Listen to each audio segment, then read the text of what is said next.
Chapter 1374 Floating Island 1 The Dragon Court sect sent a large boat to the shores of each country to transport its guests.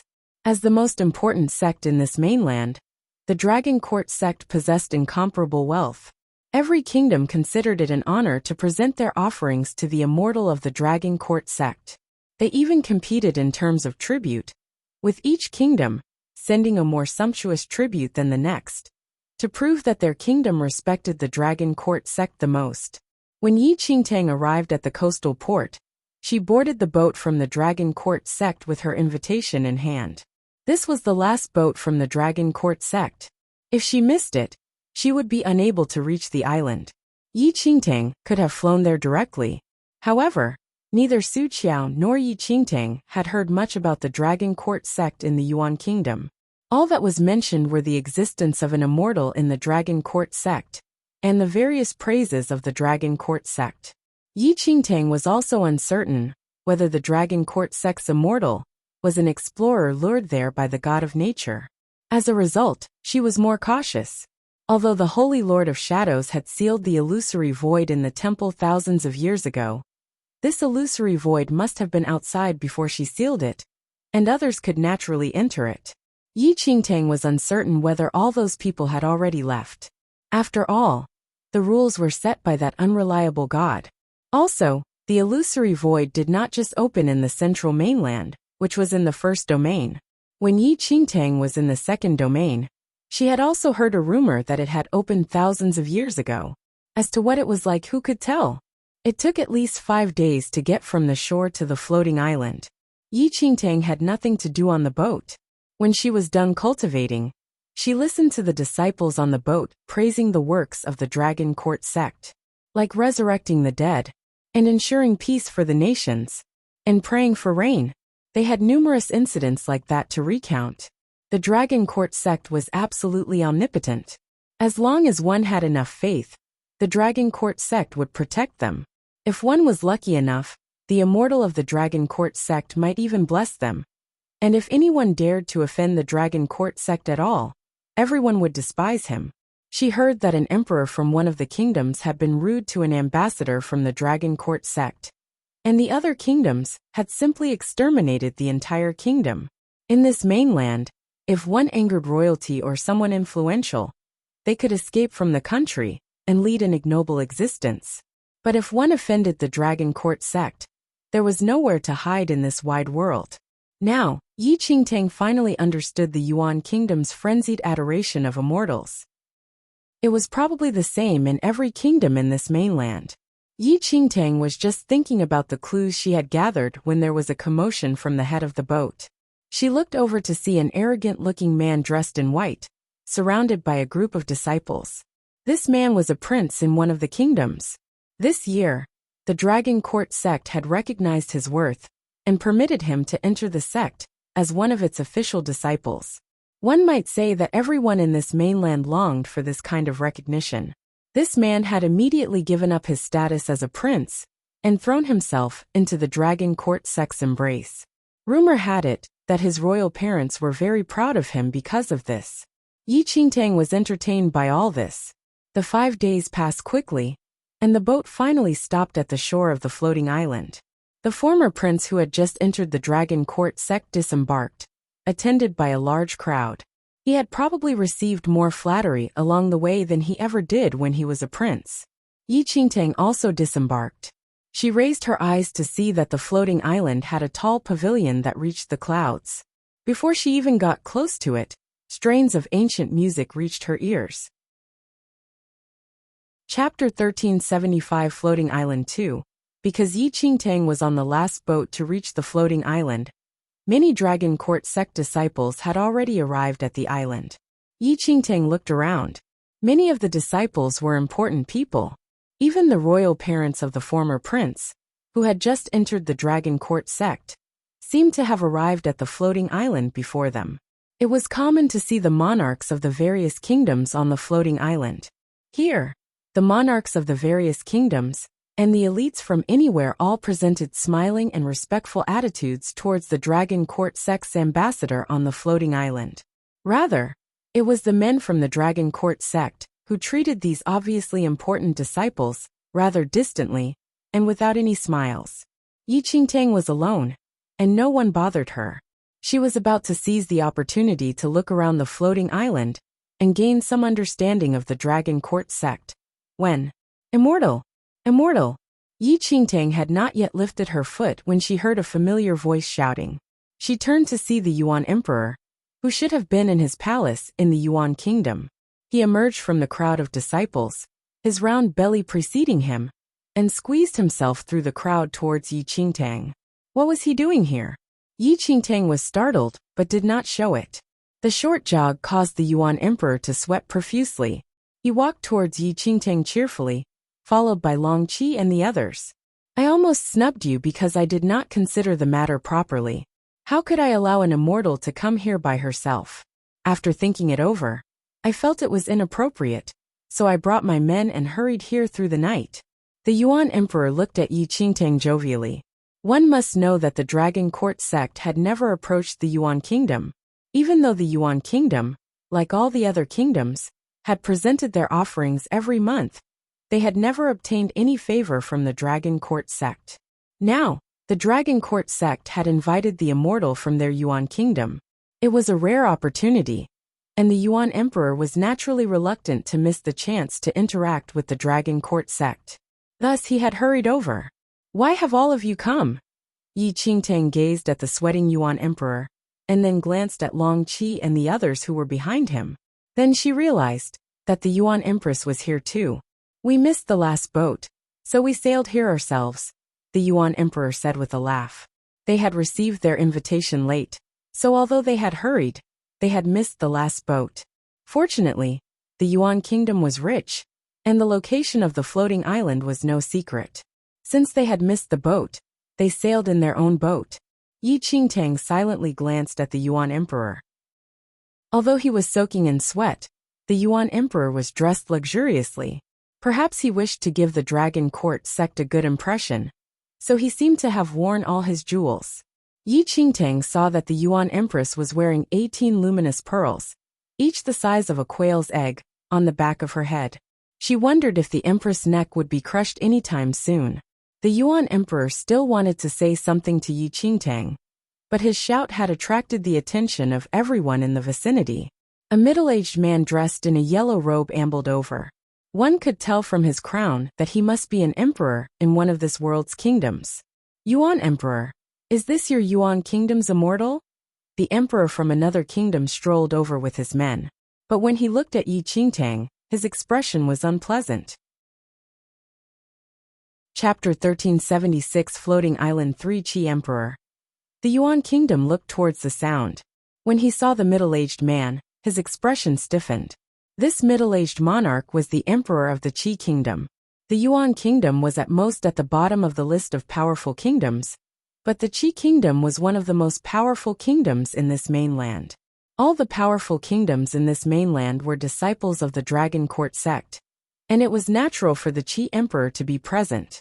Yuan Emperor, even if you are unwilling to present your offerings, there is no need to fabricate some lie about an immortal.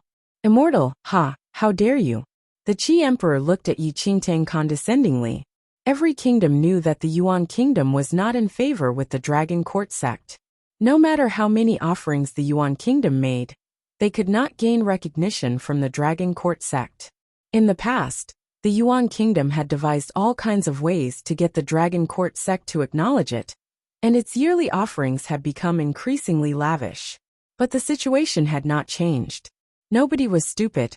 After spending so much and getting nothing in return, the Yuan Kingdom was probably unwilling to continue. Thus, it had lied that its kingdom had an immortal, so that it could use it as an excuse to stop presenting offerings.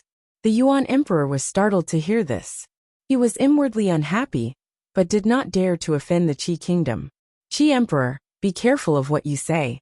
This immortal is completely authentic. Oh!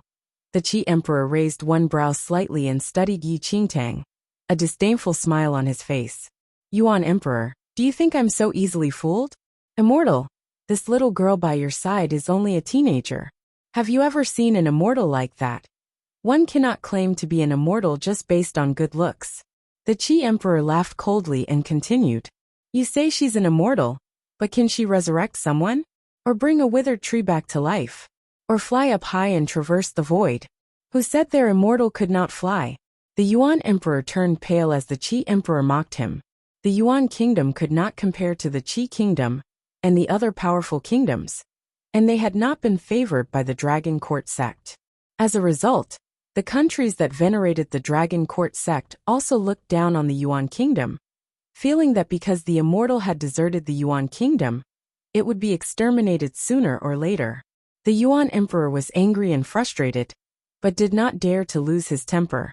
He could only look at Yi Qingtang as if pleading for her opinion. But when he looked, the Yuan Emperor was taken aback.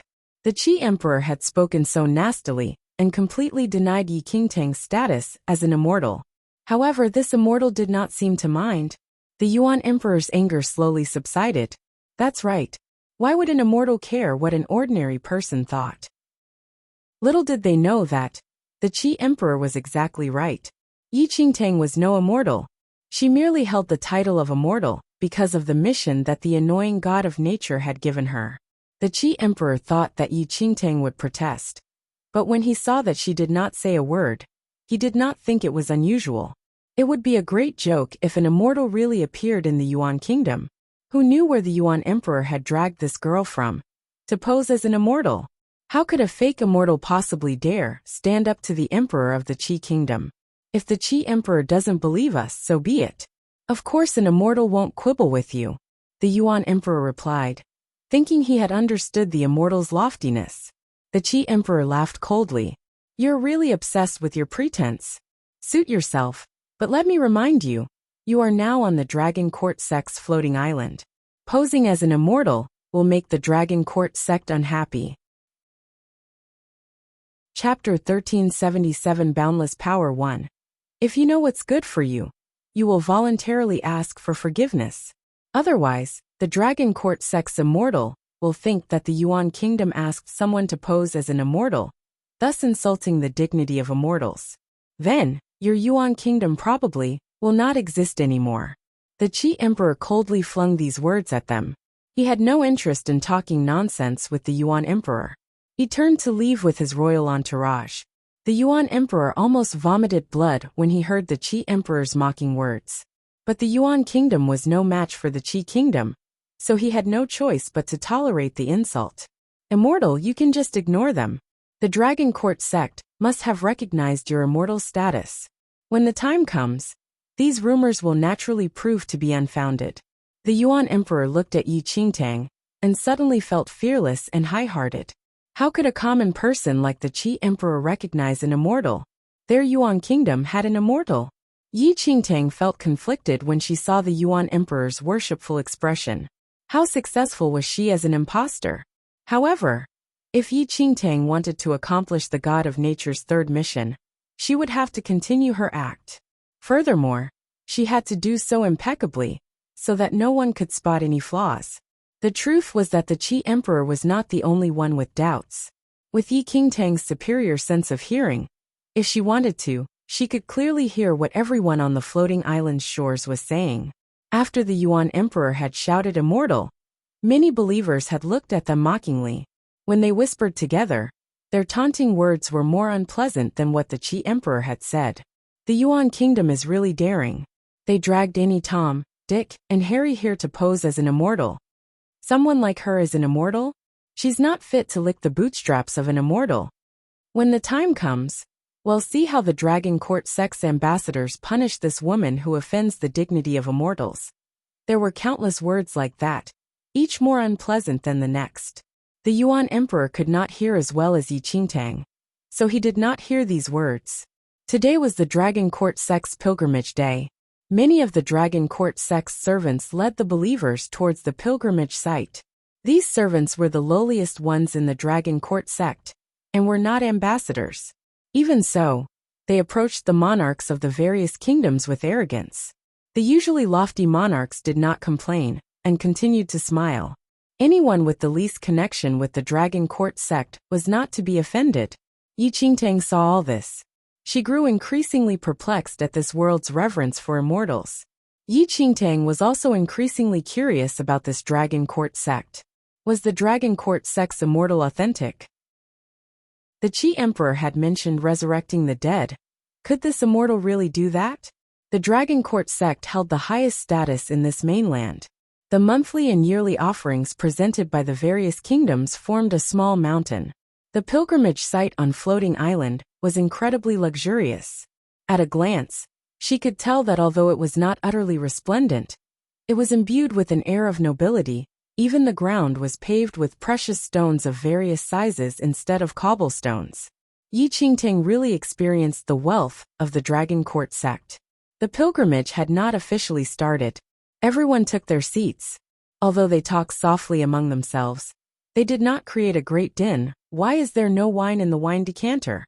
After the Yuan Emperor took his seat, he saw that an exquisite wine decanter was set on each table. This was his first time on pilgrimage, and he could not help but feel a little nervous. He wanted a drink but discovered that the wine decanters were empty, and he could not pour himself any wine. Chapter 1378 Boundless Power. The Yuan Emperor was big and fleshy. Although he had muttered to himself, his voice was so loud that many of the other disciples heard him. The Qi Emperor, who had previously looked down on the Yuan Emperor, heard it and laughed coldly. Yuan Emperor, don't forget yourself. The immortal wine given by the immortal cannot be drunk whenever you like. The Yuan Emperor's face darkened with resentment, but he was afraid of breaking the rules, so he did not dare to say anything. But many people thought it was funny. Not long after the Qi Emperor finished speaking, a huge jade door at the front of the hall slowly opened. The believers, who had been talking among themselves, immediately fell silent when they saw the jade door open. Everyone's eyes turned to look at the slowly opening door with respect and reverence. Clang clang. The clear notes of a brass gong rang out from the doorway. Layers of mist billowed through the door and into the main hall.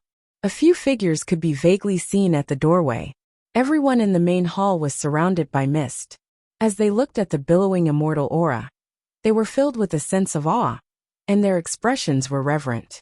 A moment later, a few handsome men dressed in white suddenly flew through the jade door, suspended in midair. There was nothing beneath their feet, yet they moved through the air as if walking on level ground. They looked to be at most 27 or 28 years old, and were handsome. However, their tilted chins and chilly looks gave them a remote and unapproachable air. In the mist, their white robes made them seem even more aloof. These were the ambassadors of the Dragon Court sect. Yi Qingtang raised her brows slightly. She looked at the flying ambassadors of the Dragon Court sect, and then glanced at the Yuan Emperor. The Yuan Emperor was completely taken aback by the flying ambassadors. He had never attended Pilgrimage Day, and had not seen the Dragon Court sect's ambassadors before. He had only heard that the immortal had bestowed flying abilities on the Dragon Court sect's ambassadors. So when Yi Qingtang had taken flight previously, he had been shocked and believed that she was an immortal. Besides the Dragon Court sect's ambassadors who had received the immortal's blessing, who else could fly? The mist swirled around, obscuring the entire hall. The believers felt blessed as they bathed in the immortal aura.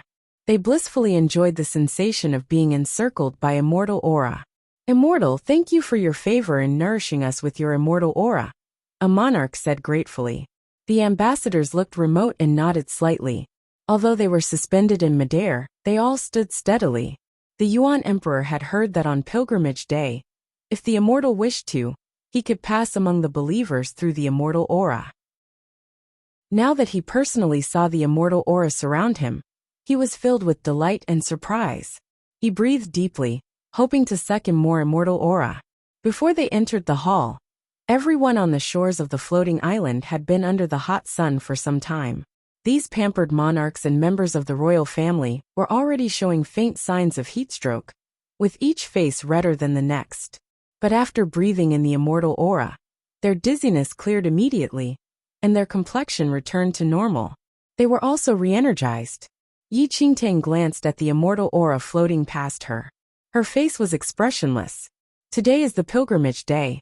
The immortal gives you wine. The ambassadors seemed used to all this, and took no notice of the delighted crowd that was absorbing the immortal aura. Only when the ambassadors spoke did the believers in the hall reach out to pour the wine. Chapter 1379 Boundless Power. 3. The wine decanters had been empty, but now, they were filled with excellent wine. The Yuan Emperor was shocked when he saw everyone pouring out wine. He picked up the formerly empty decanter and tilted it in disbelief. Wine fumes entered his nostrils as clear, excellent wine flowed from the spout. This really is the wine given by the immortal. The Yuan Emperor looked shocked. No wonder the Qi Emperor said that the wine given by the immortal cannot be drunk whenever you like. The decanter was empty, but the immortal used his powers to give us wine. The Yuan Emperor was afraid to miss out on the immortal's kindness, so he drank deeply. Immortal wine is truly exceptional. He looked deeply satisfied. Yi Qingtang took the wine decanter and glanced at it. Then, she swept a glance under the feet of the flying ambassadors. Her lips arched, but she did not say anything. Yuan Emperor, is the wine given by the immortal nice? The Qi Emperor asked suddenly. The Yuan Emperor was intoxicated by the immortal's kindness and said without thinking, "Of course it's nice. You've never drunk it before, right? Why? Has your Yuan kingdom's immortal ever given you wine?" The Qi Emperor was just waiting for the Yuan Emperor to respond like that before he pounced. The Yuan Emperor's expression stiffened. He knew that the Qi Emperor was sneering at him. But before the Yuan Emperor could reply, a white-haired old man suddenly rose and kneeled before the ambassadors. "Please, immortal, have mercy and save my son." This old man was an adherent of the Dragon Court sect, and had been a sincere believer for many years. He had one son who also believed in the Dragon Court sect. But not long ago, the son was involved in an accident. While out hunting, he was attacked by wild beasts and killed. The old man had come here today to plead the immortal to bring his son back to life. "You have believed in our Dragon Court sect wholeheartedly. The immortal is naturally aware of your sincerity, but it is up to the immortal whether he will save your son. Has your son's body been properly preserved?" An ambassador said loftily. Yes. I ordered someone to make an ice coffin." The old man nodded vigorously. The ambassador nodded slightly and left to report to the immortal. A low and melodious voice suddenly rang out from beyond the jade door. "Bring your son forward." The moment this voice rang out, all the believers in the hall looked expectant. "Thank you, immortal. Thank you, immortal." The old man immediately kowtowed gratefully. This voice belonged to the Dragon Court sect's immortal. Since the immortal had said that, it meant he had agreed to the old man's plea. When everyone saw this, they were filled with envy at the old man's good fortune. Before long, the old man had ordered the ice coffin holding his son to be carried forward. In the ice coffin was a middle-aged man, about 30 years old or so. His face was ashen, and his lips bloodless. His chest remained still, and did not rise and fall. He was dead. At that moment, everyone's gaze was centered on the ice coffin. They were waiting for the immortal to use his powers to resurrect the dead. Yi Qingtang's gaze was also on the ice coffin. The next moment, a flash of light suddenly flew from the jade door and sank into the ice coffin. The crystal-clear ice coffin was instantly covered with a blinding red glow. When the red glow slowly vanished, the body in the ice coffin suddenly moved. "He's alive! He's really alive!" The Yuan Emperor stared in wonder at the dead man, who was now struggling to sit up in the ice coffin. He was more shocked than anyone else present. 1380 A qualified quack when the Qi Emperor and the other believers had been adherents of the Dragon Court sect for many years. And this was not the first time they had seen the immortal use his powers to resurrect the dead. They did not show any signs of surprise, and merely looked reverent. Of course the immortal can resurrect the dead when he uses his powers. Yuan Emperor, you claim that your Yuan kingdom also has an immortal, so why are you so surprised at this little bit of immortal power? In the end, a fake is still a fake. Now that you have seen the power of the immortal, you and that sinner who pretended to be an immortal know how pathetic you are, the Qi Emperor said with a cold laugh. Yi Qingtang, the sinner who pretended to be an immortal, looked expressionlessly at the man who had risen from the ice coffin. When the old man saw his son come back to life, he kneeled and kowtowed to show his immense gratitude. When everyone saw this, they were filled with envy. Their faith in the Dragon Court sect was further strengthened. As long as they were sincere enough, the immortal would use his powers to save them. Today is very hot. We need some rain to provide moisture. The immortal's voice rang out from the jade door again. As he finished speaking, the patter of rain could immediately be heard from outside the hall. Although it had been a blazing hot day, torrential rain immediately poured down outside the hall. First, he had resurrected the dead. Then, he had created a downpour on a blazing hot day. This immortal's powers were truly boundless. The believers in the hall were filled with fear and trembling. Their faith in the Dragon Court sect became even more deeply rooted. Yi Qingtang glanced at the downpour outside. She could not even be bothered to smile. She had thought that the Dragon Court sect's immortal might be an explorer that the god of nature had trapped here. But now it looked as if he was a poser who was even more professional than her immortal aura that could relieve the summer heat. He had burned herbs that could relieve the summer heat. Empty decanters that suddenly produced wine? Had she not seen yin-yang wine decanters before? And the resurrection of the dead, that friend who drank the drug to fake death, should be more professional. Since he was killed by wild beasts, why did his body show no sign of injury? Surely he had not been frightened to death. And the rain?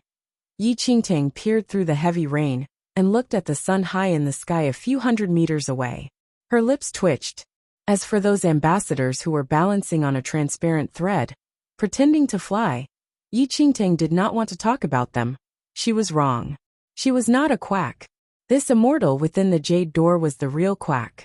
Fortunately, Yi Qingtang had real abilities, but this one was even better. Not only was he proficient in the use of illusions, but he had also worked seamlessly with others. That scene with the old father trying to save his son was a delightful show. Yi Qingtang had been cautious at first. However, as the Dragon Court sect's immortal produced one good show after another, Yi Qingtang's caution evaporated. This immortal's illusions would, at most, be used by artistes in the villages of central mainland. But here, they had made him an immortal, venerated by everyone. Just as she said, the people in this world were really gullible. Reality had proven that in this world, the martial arts standards were so low, and the people so inexperienced that it was pathetic. Yi Qingtang could see through all this, because she was powerful enough. Her sight and hearing were many times superior to anyone here. These illusions could not escape her eye. Yuan Emperor, you have finally seen the immortal's power today. I wonder what kind of powers the immortal by your side has. The Qi Emperor asked suddenly, looking straight at Yi Qingtang. She dared to pose as an immortal, and was still thick-skinned enough to participate in the Dragon Court sect's pilgrimage.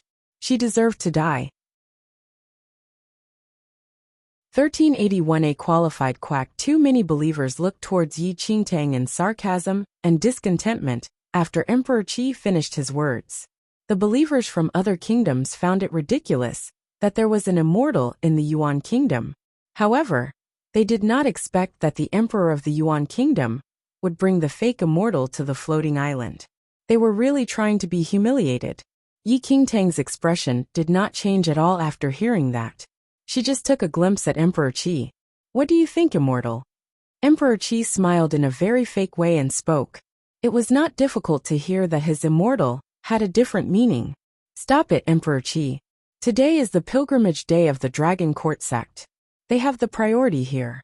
Are you trying to create troubles by asking Immortal Su to show her ability? The Yuan Kingdom Emperor was not easily fooled this time. Emperor Qi humped. An immortal's voice came out from the jade door before he said anything. Emperor Yuan. The Yuan Kingdom Emperor's face was filled with respect when he was called out by the immortal. I heard that there's an immortal from your kingdom. Is that true? The immortal tried to speak in a superior way, but everyone was in awe. Yes, it's true. The Yuan Kingdom Emperor replied immediately. Oh, is the immortal the lady beside you? The immortal asked. The Yuan Kingdom Emperor was slightly stunned. The immortal was in the jade door. Others could not see his appearance, but he could see everyone in the palace clearly. Yes, this is Immortal Su. If she was not invited by the Dragon Court sect this time, I would not be able to come along. Others might not be able to see whether Yi Qingtang was an immortal. However, the immortal in the Dragon Court sect must be able to tell. If not, why would he invite her here on the pilgrimage day? The Yuan Kingdom Emperor took a glimpse at Emperor Qi proudly. The invitation from the Dragon Court sect was the best proof. There was a short silence in the Jade Door before the immortal spoke again. Emperor Yuan, I think that you're mistaken. The Yuan Kingdom Emperor was only proud for a second, before he was stunned after hearing the words. Immortal, what do you mean by that? I did not say anything about an invitation. What? The Yuan Kingdom Emperor was surprised. Not an invitation. How could this be? They brought the invitation letter from the Dragon Court sect here. I heard rumors saying that there is an immortal in the Yuan Kingdom. Normal people cannot challenge the prestige of immortals. We will never tolerate anyone who pretends to be an immortal, the immortal said in a dignified way. However, every word was signaling that Yi Qingtang was a fake immortal. Actually, there were many people who disguised themselves as immortals before in order to get respect and worships from others. They were all exposed by the Dragon Court sect and executed eventually. The Emperor of the Yuan Kingdom was stunned, and his expression was very unpleasant. Emperor Qi and other believers' faces were filled with sarcasm. Aversion could be seen clearly in their eyes. The immortal spoke again. If she is really an immortal, we will definitely welcome her. However, if she offends the prestige of the immortals, I doubt whether she knows the consequences. The immortal then spoke to Yi Qingtang. Immortal Su, please show your skills to prove yourself. If not, everyone will doubt your identity. It seemed that the immortal was nice, but his tone was very uncompromising. Chapter 1382 A Qualified Quack 3. If Yi Qingtang was a fake immortal, she would not be able to leave the floating island alive when she was exposed. Everyone stared at Yi Qingtang and waited to see the consequence of offending the prestige of immortals. Yi Qingtang's lips curled up into a smile when she saw the situation. She had yet exposed these liars, yet the quack inside the Jade Door was trying to provoke her.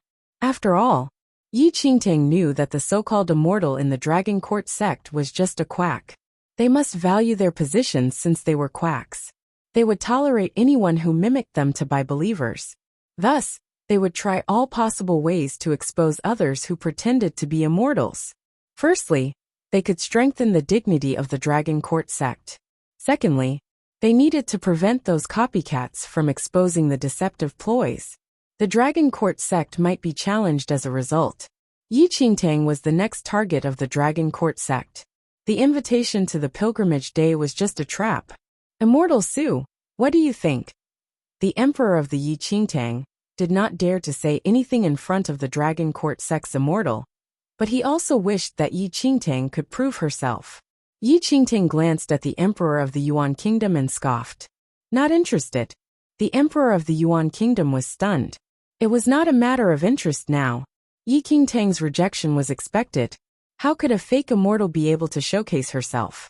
The immortal inside the Jade Door also smiled. Emperor Yuan, what else do you need to say? The immortal has given his order, but the quack beside you still dare to reject his order. He must be fake. How dare you to mess with the immortal? Emperor Qi shouted. If the lady was a real immortal, why would she need to refuse? Other believers were on the same line as Emperor Qi. The Emperor of the Yuan Kingdom was panicking. He was sure that Yi Qingtang was an immortal. However, she did not care about the situation at all.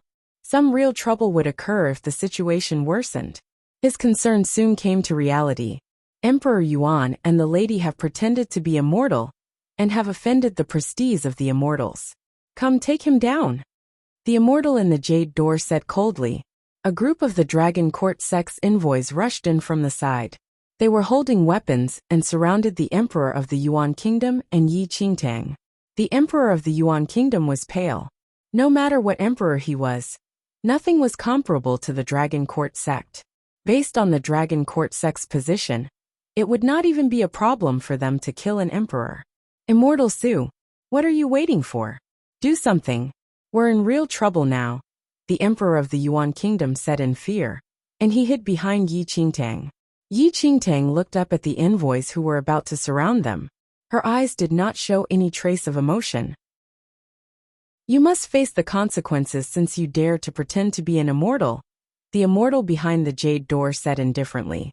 After he finished his words, the group of envoys rushed towards Yi Qingtang and the rest.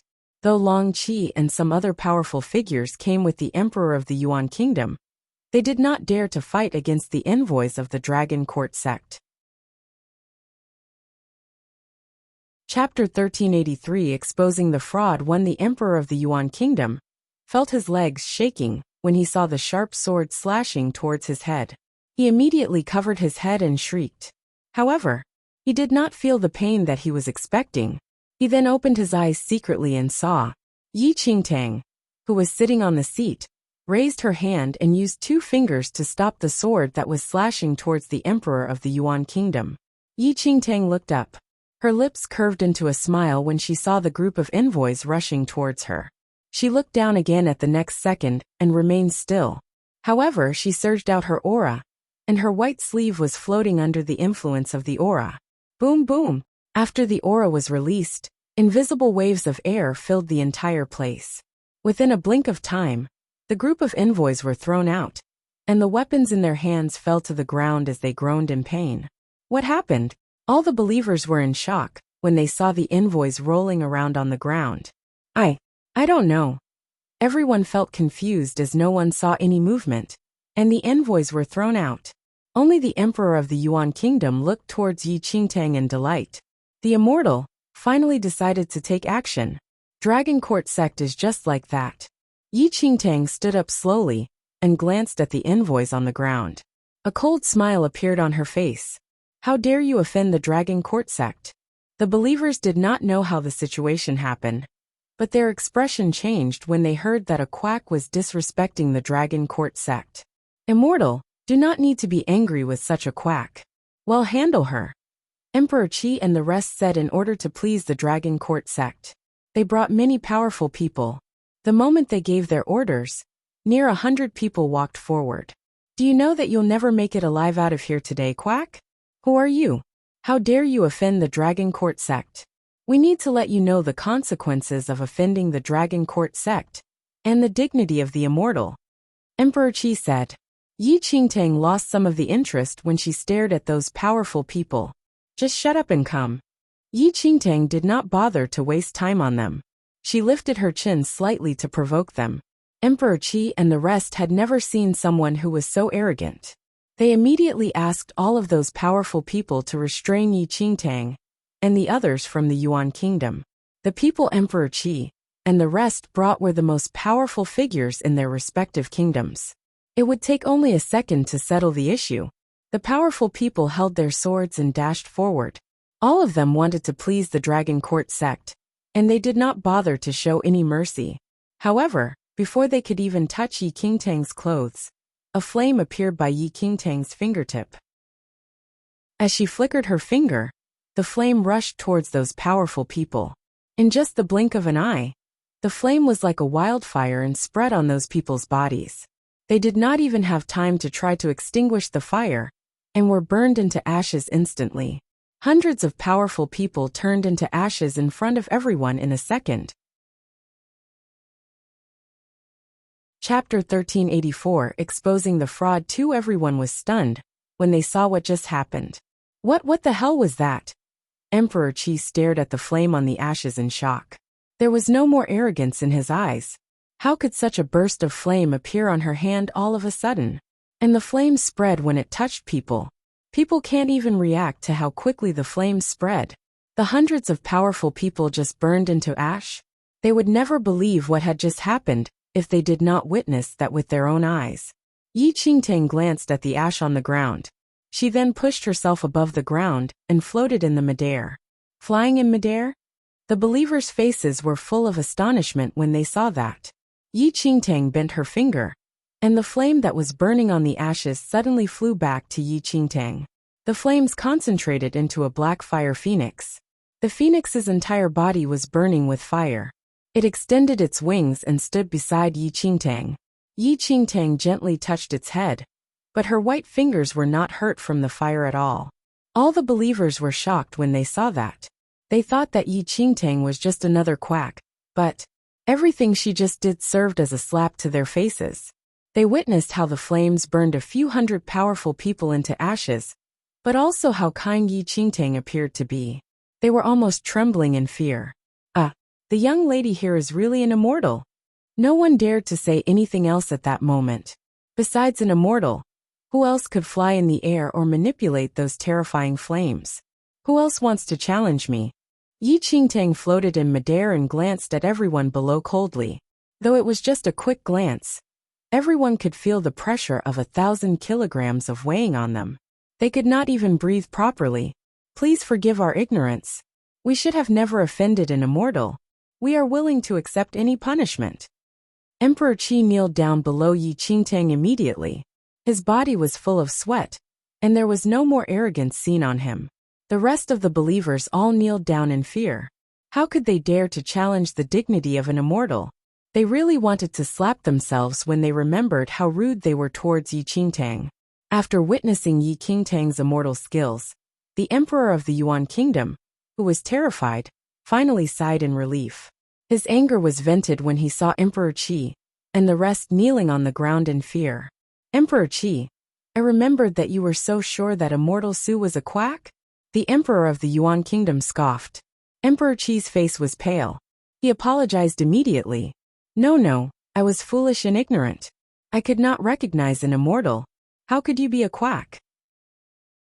I was too foolish. Please forgive me, immortal. Though Emperor Qi and the rest were believers of the Dragon Court sect, they knew how large of a gap there was between them and a real immortal. Even if there were believers, the Dragon Court sect would not defend them when they provoked Yi Qingtang, who was an immortal. Chapter 1385 Exposing the Fraud. The emperor of the Yuan kingdom humphed and exhaled freely as he finally regained his reputation. Yi Qingtang did not bother with Emperor Qi and the rest's apology. She looked towards the half-closed jade door. It seems like I misjudged you. Please do not take it seriously, Immortal Su. Many people in this world tried to challenge the dignity of immortals. I was playing safe, and that's why I requested you to prove yourself. The immortal in the jade door finally spoke again. After witnessing Yi Qingtang's ability, he changed his words and attitude. Someone bring a chair for Immortal Su. She deserves the highest honor here, the immortal said slowly. It seemed that everything that just happened was just a misunderstanding, and he did that in order to protect the immortal's dignity. The emperor of the Yuan kingdom was delighted after hearing the immortal's words. The Dragon Court sect admitted Yi Qingtang's identity. The Yuan kingdom could use that to keep in contact with the Dragon Court sect more often in the future. Though Yi Qingtang was in the Yuan kingdom, the emperor certainly wanted to be close to an immortal sect like the Dragon Court sect. However, Yi Qingtang scoffed at how calm the immortal sounded, and how he tried to explain himself for what just happened. You're right. No one could challenge the dignity of the immortals. Yes. The immortal agreed. However, fierceness flashed across Yi Qingtang's eyes. She gently pointed her fingers, and the fire phoenix that was resting by her side suddenly dashed towards a few envoys, who were standing in midair. No one expected that to happen. The few envoys just witnessed how the fire phoenix burned so many powerful people into ash. Their faces were pale when they saw it dashing towards them. They jumped down from midair and fell hard onto the ground. The fire phoenix flapped its wings gently towards the place the envoys were standing just now. Flames spread out instantly in the air. Flames dropped down and burned along the transparent rope. The Dragon Court sect has challenged the dignity of the immortals for such a long time. How serious is the offense? Yi Qingtang stared at the burning ropes, and a smile appeared on her face. Everyone was stunned when they heard Yi Qingtang's words. What did that mean? The Dragon Court sect challenged the dignity of the immortal? The envoys who jumped down from midair kept sweating and wanted to run away instinctively. However, Yi Qingtang lifted up her hand and held them up without any contact. How dare you say that you're able to fly in the air? Yi Qingtang stared at the envoys who were held in the air. She narrowed her eyes and flipped her hand. The envoys were thrown up towards the ceiling of the palace. Now, show me how you fly. The envoys were pale as none of them really knew how to fly. The moment they were thrown out, they fell to the ground. They felt their bones fracture from the great impact. The believers in the palace were totally shocked when they saw the invoice hit the ground. What was happening? How come the invoice suddenly did not know how to fly? The person in the jade door sensed something was not right and wanted to escape from the secret path in the jade door. But any movement in the jade door could be detected by Yi Qingtang. Escaping? Yi Qingtang scoffed. She raised her hand and threw out the little white tiger. 1386 Exposing the fraud. For the moment the little white tiger was thrown out, its tiny body suddenly enlarged by 10 times. It seemed that the whole palace could not fit its body anymore. When its paw landed on the floor, the whole ground was trembling. Everyone in the palace could not stand straight when they saw the white tiger's size increase exponentially. What kind of divine beast is this? The tiger's roar pierced through everyone's ears. It dashed towards the delicate jade door and used its paw to smash through the door. A skinny white-robed elder with a long beard was about to escape from the secret path in fear. The white tiger smashed the person towards Yi Qingtang with its paw. The white tiger did not use any strength, but the power of a fiend celestial beast was not bearable for a normal human being. The elder with a long beard landed in front of Yi Qingtang. He spitted out a mouthful of blood as he was almost killed under the white tiger's paw. The elder with a long beard was the only one inside the jade door.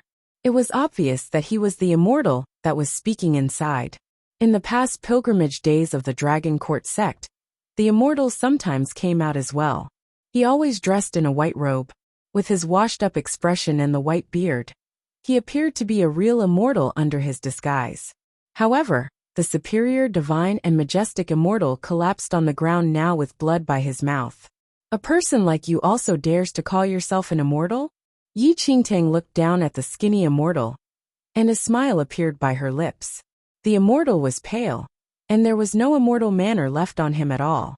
His body was trembling and full of sweat after he took a glimpse at Yi Qingtang. I've sinned. I should have never pretended to be an immortal. I should have never challenged the dignity of the immortal. Please spare my life. The immortal, there was really terrified. After he took over the control of the Dragon Court sect, he always used different deceptive ploys to trick people. When he heard about the immortal in the Yuan Kingdom, he wanted to eliminate the person, as he thought that immortal was just a quack like himself. But he could never imagine that he would meet a real immortal. An immortal could see through his disguise immediately. He did not dare to find any excuses as he stared at the ashes on the floor. Everyone was stunned after hearing what the immortal said. Emperors from different kingdoms opened their eyes wide in disbelief, as they had worshipped the Dragon Court sect for many years. Their eyes were almost going to pop out when they saw the elder kneeling and kowtowing in front of Yi Qingtang. The immortal is a quack. You're a fake immortal? Then, what about coming back to life? Emperor Qi's eyes were open wide, and he asked in disbelief. I'm a quack. I don't know how to make people come back to life. That was just a ploy that I set up earlier. The elder did not dare to lie in front of Yi Qingtang. Then how about the Dragon Court sect? Everything is fake. I just want to trick you to worship us and provide us with tributes. The elder revealed the truth. Dragon Court sect started with a few people knowing how to set up certain tricks, but they did not expect that all the kingdoms believed in their tricks. They were greedy after seeing the tributes and carried on their tricks to gain people's trust and worship. The annual pilgrimage day was just for them to strengthen their position in people's minds. The immortal skills were all just some deceptive ploys. Chapter 1387 Difficult to refuse such kindness. One the believers, who still could not make sense of the situation, finally understood everything. The Dragon Court sect which they laid their belief in was the true quack, while that immortal Su was the true immortal. The fury of being fooled spread riled up in their hearts instantly, but they did not dare to act rashly before Yi Qingtang. Please forgive me, immortal. I dare not do it again, the elderly stammered. The person who you should seek forgiveness from is not me but them. Yi Qingtang's objective was to expose the Dragon Court sect's fraud, and she did not have the time to punish him. The elderly's expression froze, and a chill ran down his spine when he glanced at the believers around him. who wanted to devour him alive. However strong these believers worshipped the Dragon Court sect, however intense their resentment toward him was, the emperors had the most hatred as they had viewed the Dragon Court sect as the supreme faith, and even lowered their own position before the Dragon Court sect. No emperor was easy to interact with, and their past submission was merely toward immortals. Yet they were facing a swindler right now. After Yi Qingtang showed her intention to not interfere with the Dragon Court sect matters, the emperors who were long annoyed completely erupted in fury. Apart from the emperors, many renowned powerful figures on this mainland were fooled as well. They were ultimately riled up at this moment, and vented all their anger on everyone in the Dragon Court sect. Don't let them escape. Capture everyone in the Dragon Court sect, and those fake believers that were in collusion with them. An emperor bellowed, and the Dragon Court sect ambassadors who attempted to use this opportunity to flee knew that there was trouble. There were many believers, including many powerful figures. The Dragon Court sect had been deceiving everyone with a cover-up, and did not have any real abilities. In no time, everyone from the Dragon Court sect on the floating island was captured by the infuriated believers. After tying all of them up, they were thrown into an empty palace in a corner of the floating island. Yet, even after doing so, the masses' anger of being fooled did not dissipate. The Dragon Court sect's prestige had been established in this mainland for a long time, and all emperors and powerful figures fought to be the most faithful believer. But now, the entire Dragon Court sect was a scam. If this news was spread out, how could these emperors and powerful figures face the world? Did they have to tell everyone in the world that they were a bunch of blind fools? Such humiliation could not be erased even if they killed the entire Dragon Court sect. Yet, after venting their anger, everyone seemed to have lost their mainstay as shame, and resentment was written all over their faces. Yi Qingtang watched the chaos on the white tiger's back. After exposing the Dragon Court sect's pretense, she did not say anything further, and watched everything silently, as though all of that had nothing to do with her. Immortal Su, it is all thanks to you today. The Dragon Court sect behaved tyrannically on our mainland for such a long time, and deceived plenty of people. It is fortunate that you are here to expose their schemes. The Yuan Emperor looked at Yi Qingtang with reverence and admiration.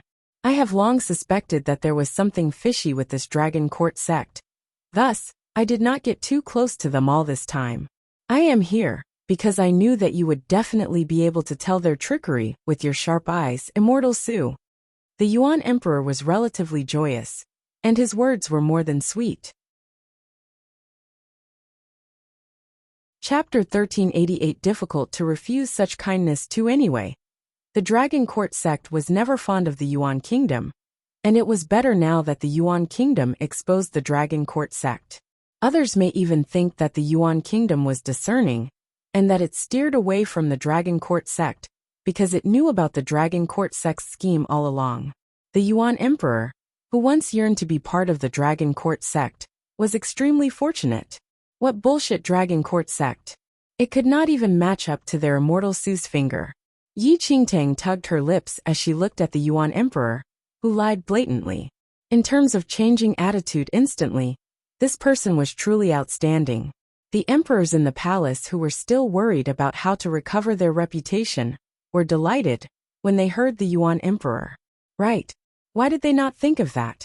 The Dragon Court sect was fake, but this Immortal Su was a true immortal. Almost immediately, those emperors exchanged a look and dashed toward Yi Qingtang, who was riding on the huge white tiger, before kneeling down in uniformity. Immortal Su, we were deceived by the Dragon Court sect, and almost fell for their trap. Fortunately, you stepped in and exposed their true faces. We are extremely grateful to you. Emperor Qi's mouth seemed to be layered with honey, as he praised Yi Qingtang vigorously. It's fine, Yi Qingtang said plainly with an aloof demeanor. Have you all returned to your senses? Didn't you say that Immortal Su was a quack just now? The Yuan Kingdom's emperor grabbed the opportunity and showed Emperor Qi down actively. Emperor Qi did not dare to refute and smiled. Yes. I was blind to not recognize your immortal demeanor. The Dragon Court sect is all to be blamed for being so cunning and fooling the world. We have realized our errors, but Emperor Qi intentionally put on a troubled expression and said, the mainland's citizens already have a deep faith in the Dragon Court sect. If we destroyed their faith now, the world would break out into chaos. Then, Emperor Qi kowtowed to Yi Qingtang and cried loudly, Immortal Su, please be benevolent and spread the Immortal's blessings to the world in place of the Dragon Court sect. Please be benevolent, Immortal Su. The emperors echoed loudly. The Yuan Kingdom's emperor was delighted as he watched everyone requesting Immortal Su. If Immortal Su replaced the Dragon Court sect and became the only immortal on this mainland, the Yuan Kingdom would definitely become the country closest to immortality. However, Yi Qingtang merely looked at everyone in a detached manner and said coldly, You all want me to succeed these people who offended the majesty of an immortal? Everyone was alarmed by what Yi Qingtang said and broke out in a cold sweat immediately. They said the wrong thing. The Dragon Court sect was a gathering of quacks. How could a dignified immortal clear up the mess of a group of quacks? No. It was a slip of the tongue. I did not mean that. How can you take over the filthy place of the Dragon Court sect? What I mean is, Emperor Qi hurriedly changed his stance and spoke, is that your immortal skills are powerful. It is our honor to have you on the mainland, and we must naturally worship you. Please do not abandon the world and give us an opportunity. Emperor Qi spoke quickly, and the other emperors repeated his words. It was simply humiliating for her to succeed the Dragon Court sect. However, if the immortal was willing to rebuild a sect, it was naturally the best. By then, they could find an excuse and say that the Dragon Court sect's immortal had passed away, and that there was no immortal presiding over the Dragon Court sect. Instead, the immortal world sent another more powerful immortal to lead them. This explanation was perfect. It would not embarrass the emperors and powerful figures, and would also satisfy the immortal. Chapter 1389 Difficult to refuse such kindness. 3. Everyone felt that this was an excellent suggestion. Worshipping an immortal was already a deep-rooted mindset, and if they could find a true immortal to worship, they would be more than willing. However, it was all up to the immortal. The immortal just exposed the Dragon Court sect, and was evidently an immortal who did not care about fame or fortune, unlike the avaricious and insatiable Dragon Court sect. Had the Dragon Court sect not courted death and offended the immortal, she would not have cared about these matters. Looking at everyone's nervous expressions, Yi Qingtang was about to tear up from laughter on the inside. Was this not her objective of coming to Floating Island? She exposed the Dragon Court sect previously to lay a foundation for this. As long as she got rid of the Dragon Court sect, her identity as an immortal would be solidified. Given the customs of the citizens on this mainland, wouldn't they worship her? However, in order to display her immortal demeanor, Yi Qingtang still had to keep up with her act.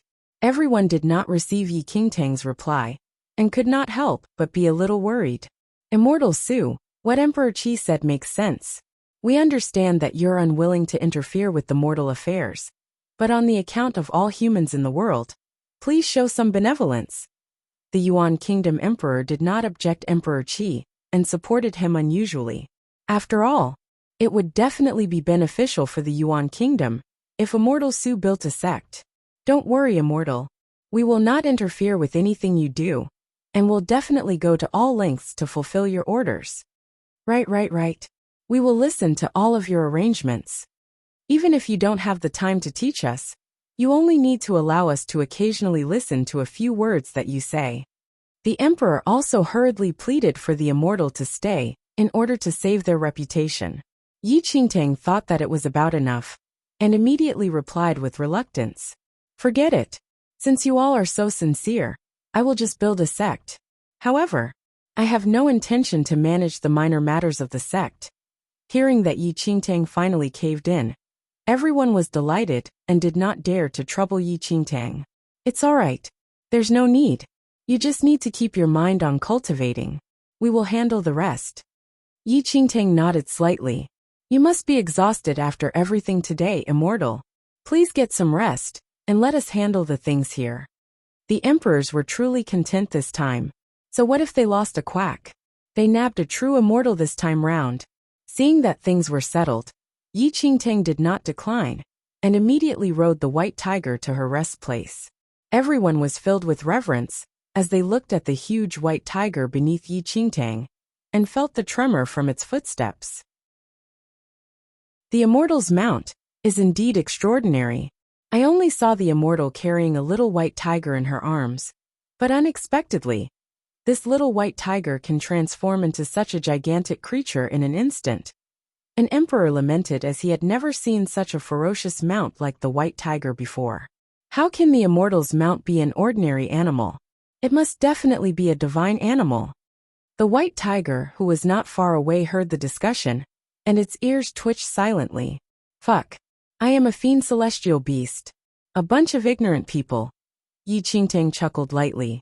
According to the current situation, she would accomplish the third mission in no time once her sect was formed. After all, in order to recover their reputation, those emperors and powerful figures would definitely promote the new sect enthusiastically. Chapter 1390. Picking up scraps. 1. At that thought, Yi Qingtang could not help but turn around to look at the god of nature, who had been floating behind her. Who knew how many nebula points this cunning god would give her this time? A number popped up in her mind for some reason. 3 points. The floating island was the Dragon Court sect's main camp. Although there were many branches across the mainland, all the wealth was amassed in Floating Island. Yi Qingtang was now a legitimate immortal, and everyone hoped for her to stay and build a sect. Thus, there was an unspoken consensus that all the offerings that the Dragon Court sect swindled would be handed to Yi Qingtang as a form of reverence to her.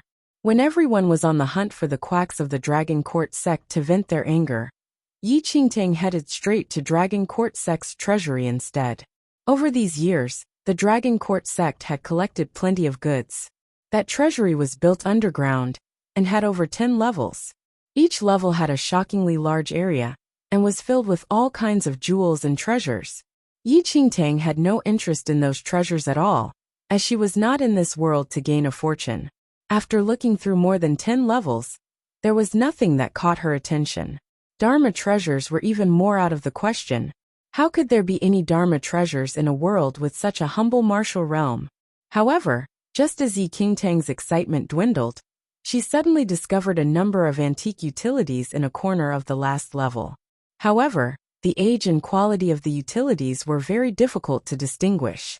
Perhaps because it was not made of gold or silver, the Dragon Court sect people did not pay much attention to it and casually left it there. In that pile of utilities, there was a locked chest that seemed to be rather historic. It was covered in dust, and most of its engravings had disappeared over the years. Yi Qingtang casually opened that chest. Inside the chest were a pile of old ancient texts. Yi Qingtang flipped through a book, and her expression changed. This book? Yi Qingtang's eyes widened as the ancient text actually recorded details of techniques to cultivate into an immortal. Yi Qingtang read about half of the book patiently, and the more she read, the more she realized that the information in this ancient text was very detailed. It was just that the cultivation system was different from Yi Qingtang's world. The foundation of cultivation was not spirit energy, but primordial qi, a carrier formed by absorbing the essence in the world. Could there really have been immortals on this mainland? Yi Qingtang mumbled as she flipped through other books that were all related to immortal cultivation techniques. As a cultivator, who cultivated spirit energy, she was naturally aware of things pertaining to cultivation. The primordial qi cultivation as recorded in the book was very similar to the spirit energy cultivation technique. Yet they were essentially different. Even Yi Qingtang felt that these items may very likely be real. For security purposes, Yi Qingtang stored all those utilities and the chest of ancient text into her space ring. Then, she returned to her room and summoned a Dragon Court sect ambassador to ask about the background of these items. That ambassador's face was bruised, and he did not dare to conceal anything from Yi Qingtang. Thus he spoke about everything. These things were originally offered to the Dragon Court sect by the Lanling Emperor. However, those things were torn and tattered, and just with those, It was simply impossible to satiate the Dragon Court sect's greed.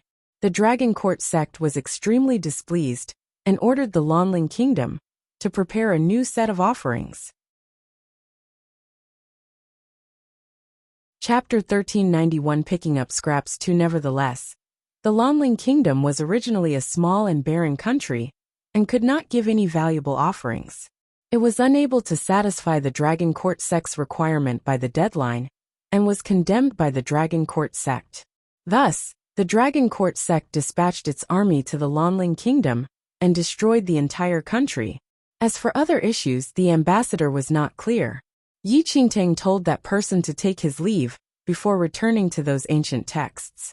The people on this mainland had an insane obsession with immortals. Yi Qingtang originally thought that they were abnormal, but now, she could not help but doubt if immortals really appeared on this mainland before. For example, the first emperor of the Yuan Kingdom also said that he saw an immortal before. And the location of the Lanling Kingdom thousands of years ago was where the first Yuan emperor saw an immortal. Perhaps immortals really appeared before, and it was on the land before the Lanling Kingdom was established. As for the offerings that the Lanling Kingdom gave, they were very likely left behind by that immortal. These were truly good things. Unfortunately, the Dragon Court sect people could not recognize these goods.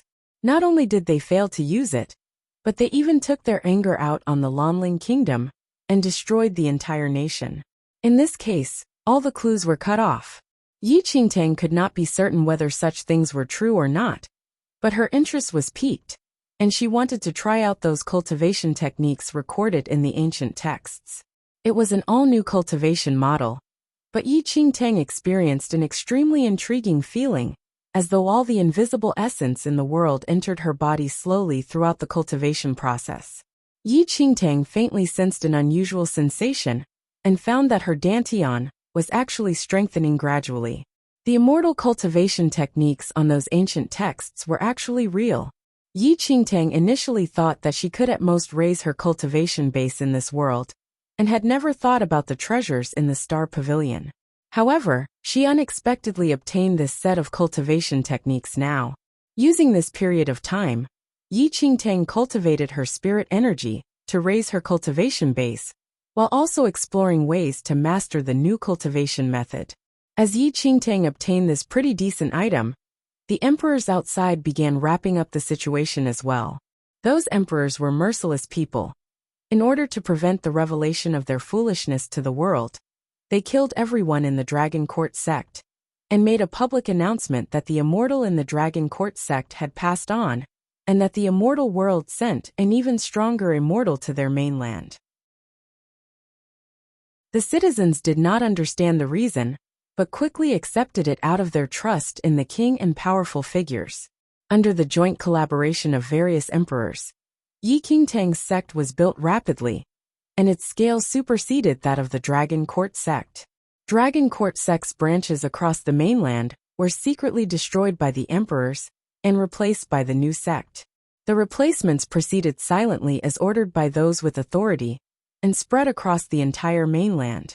In this period of time, Yi Qingtang remained in the floating island to study that new cultivation method, while the god of nature did not notify her of the completion of the mission. She was not anxious, though, as obtaining the admiration of everyone on this mainland would not happen so quickly.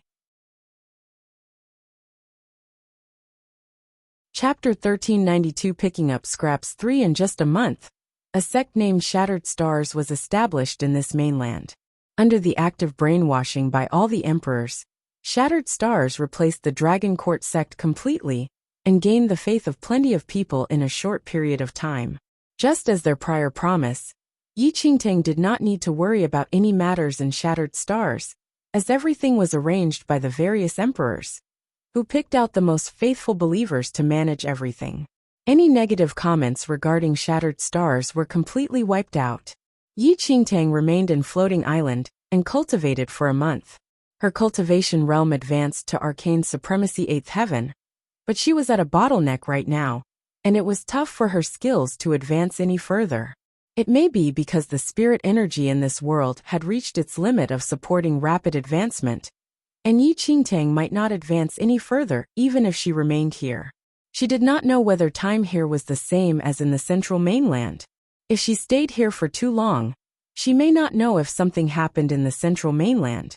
Then, Yi Qingtang decided to speed up the actions to gain the admiration of more people on this mainland, so that she could accomplish her mission as fast as possible and leave this world. The fastest way to gain everyone's admiration was to teach them the ways to become more powerful. Yi Qingtang initially intended to teach them the spirit energy cultivation technique, but this was most effective with a solid foundation from young. Furthermore, she discovered that the people on this mainland did not even have a spirit root. Although a spirit root could be cultivated, it was too difficult and did not match Yi Qingtang's current requirements. Ultimately, Yi Qingtang took out the immortal cultivation technique. She had just learned this technique and gained some understanding. This cultivation technique belonged to this world, and it should be more suitable for them. Then, Yi Qingtang specially ordered the countries to select a few youths with superb endowments and send them to Floating Island. Upon hearing that news, the emperors were ecstatic and hurriedly searched for youths with excellent endowments to send to Floating Island in hopes that they would obtain the immortals' guidance. Some emperors even sent their own children that were pretty gifted. Although they were from the royal family, they were very qualified as well, since no country had the audacity to fool the immortal after all. The youngest of them all was 12 while the oldest was 15. This was the age range that was the easiest to accept novel things. Without wasting any time, Yi Qingtang immediately summed up the immortal cultivation techniques, relayed them to the youth, and guided them on the ways to cultivate. The effects after half a month were pretty amazing. As these youths had good endowments from the start, in addition to their reverence for the immortal, they were extremely diligent and dedicated. Seeing that the results were more or less achieved, she sent all of those youth back and gave them the identity of the Shattered Star's ambassador, so that they could spread this cultivation technique to various countries in this mainland in her place. Since the martial cultivation in this world was pitifully low, the effect of this type of cultivation technique could completely compete with the techniques in Yi Qingtang's original world if the people cultivated properly. After learning this cultivation technique, the people on the mainland seemed to have received a treasure, and this technique began to circulate around the entire mainland in no time. Apart from cultivation techniques, Yi Qingtang also taught the gifted youth how to refine pills and their formulas. Although she was also a quack, she was an extremely responsible one. Even if a true immortal came, he would probably teach these things as well. Everyone on this mainland was extremely grateful to Yi Qingtang. A few months passed in the blink of an eye.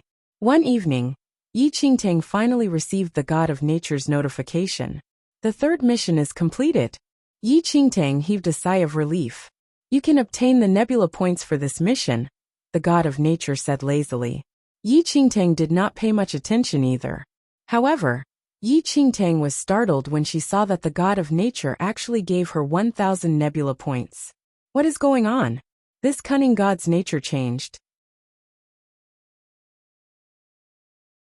Chapter 1393 Mission completed 1. The God of Nature saw Yi Qingtang's face of disbelief and scoffed.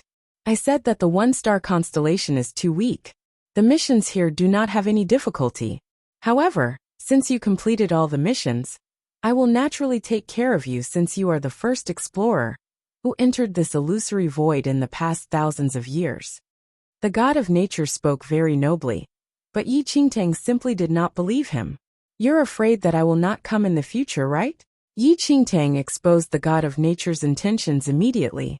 The God of Nature's face froze and he frowned. What a joke! What is there for me to be afraid of? Yi Qingtang tugged her lips. Although the God of Nature stayed by her side occasionally in this period of time, she noticed that he was not around most of the time. The strength of the constellation would affect the explorer, but had no effect on the God of Nature. Yet he despised it in all possible ways. Most likely, only after the explorer entered the world of the constellation would the God of Nature's consciousness enter as well. Moreover, this dazzling world was much more interesting than the empty illusory void. In the thousands of years that the Holy Lord of Shadows sealed the illusory void, she was probably the first who entered this place. The god of nature's consciousness that had been bored for a few thousand years wanted her to enter a few more worlds of constellations, so that he could wander around other beautiful mortal worlds. Alright, since you completed the missions, you can choose to leave this place. The god of nature opened the door to exit almost too eagerly. Yi Qingtang looked at the door before her and shifted her gaze outside the window. The view outside the window was like a painting, and there was a huge statue in construction. That was a statue of Yi Qingtang that the believers built on floating island for worship purposes. There were plenty of such statues all over the entire mainland. Yi Qingtang took another look at the place where she spent months in, and subsequently stepped into the door. The world around her spun, and Yi Qingtang returned to the illusory void. Millions of stars before her shone brightly, as though the months of memories she had were just a dream. Your illusory void is quite realistic. Yi Qingtang looked at the god of nature, who had turned into a radiant ball. The radiant ball moved around slightly. How do you know if that mainland is real or an illusion? Yi Qingtang was taken aback by what the radiant ball said. She knew that spiritual abodes could form mystic realms that were similar worlds to what the person had seen in their lives. Thus, she thought that that mainland was formed based on the radiant ball's past memories. However, Yi Qingtang was in deep thought after hearing what the radiant ball said. The god of nature is neither real nor fake. Perhaps you will know whether that mainland is an illusion, or if it truly exists. The radiant ball kept quiet after leaving her with that strange sentence. Yi Qingtang frowned slightly. Was it possible that the mainland really existed in this world? Everything she did previously was not just. The radiant ball's words had a deeper meaning, and Yi Qingtang could not make a judgment at that moment.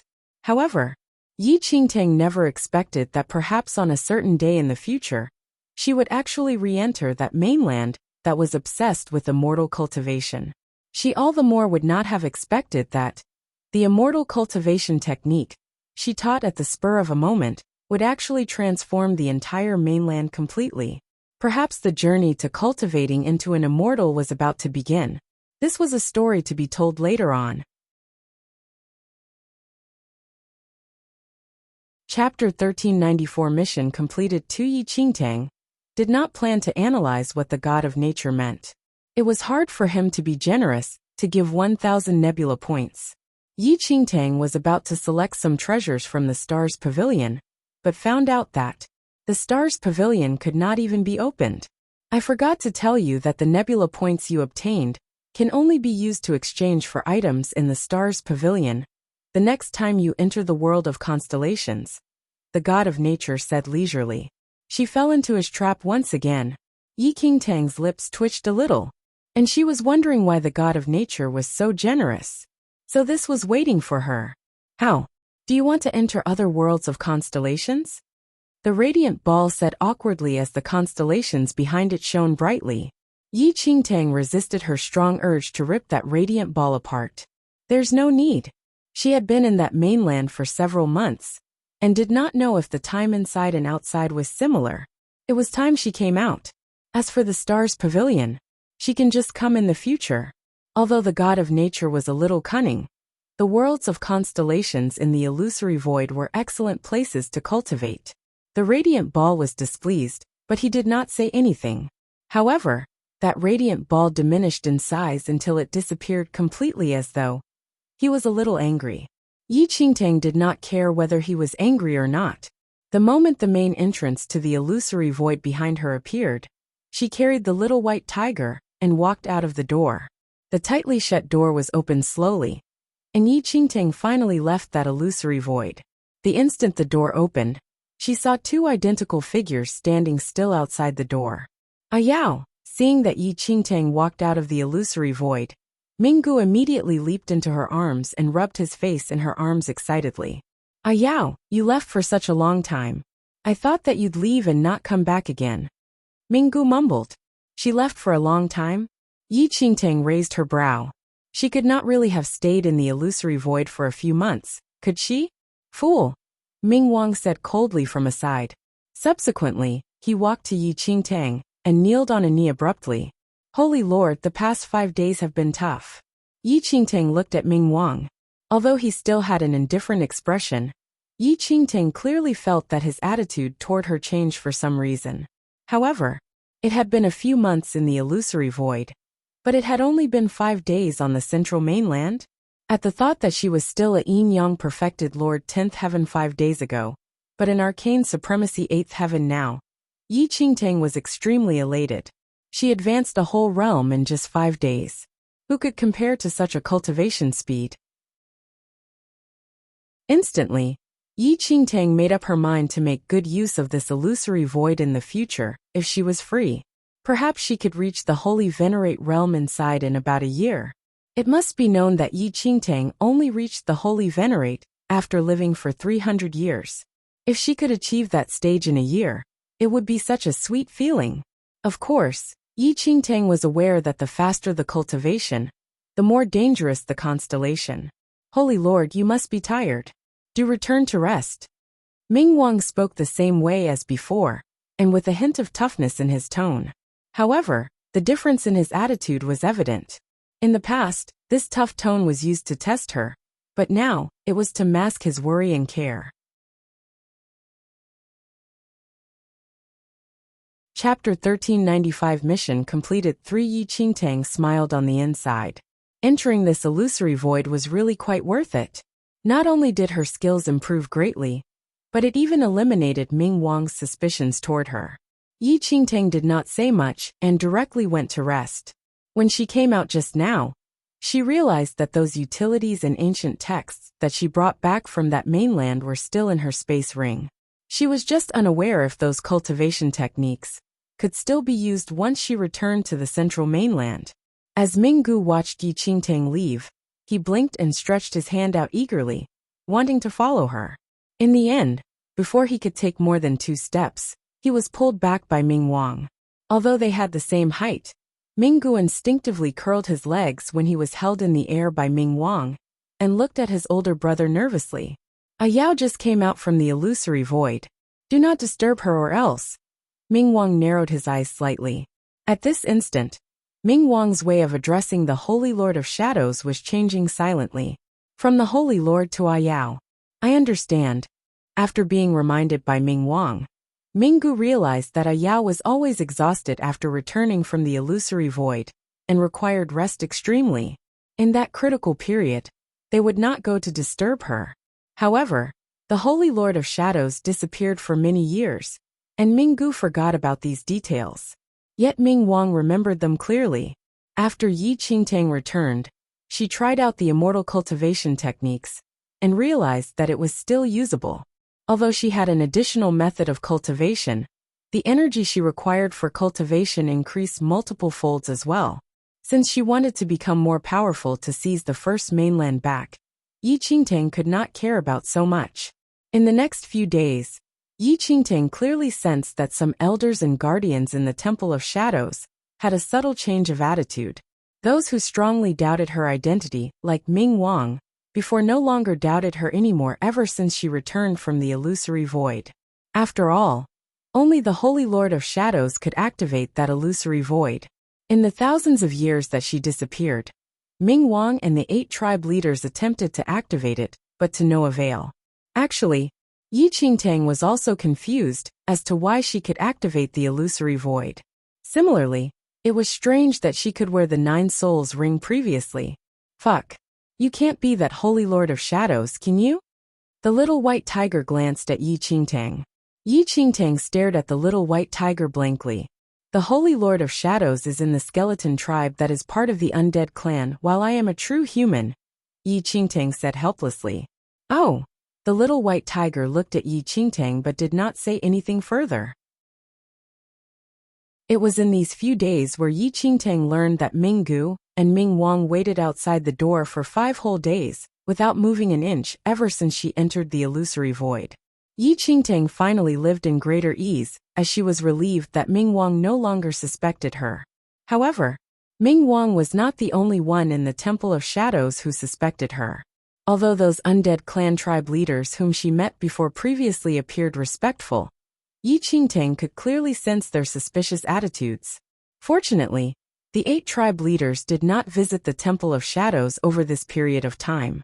Yi Qingtang just managed to have a few days of rest, but a group of uninvited guests suddenly knocked on the door of the Temple of Shadows. Chapter 1396 Sacred Ground of Reflection 1 Sacred Ground of Reflection? Yi Qingtang looked at Lady Ghost, who delivered the information. Just a while ago, Lady Ghost suddenly notified her that a few ambassadors from the Sacred Ground of Reflection suddenly came to the Temple of Shadows. The Temple of Shadows and Sacred Ground of Reflection had always minded their own businesses, and Yi Qingtang could only come up with a reason for their sudden visit. Ling Yan.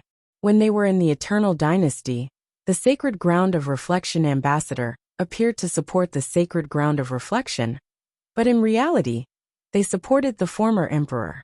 Yet ultimately, the Temple of Shadows interfered and allowed Ling Yan to ascend to the throne instead, completely destroying the plans of the Sacred Ground of Reflection.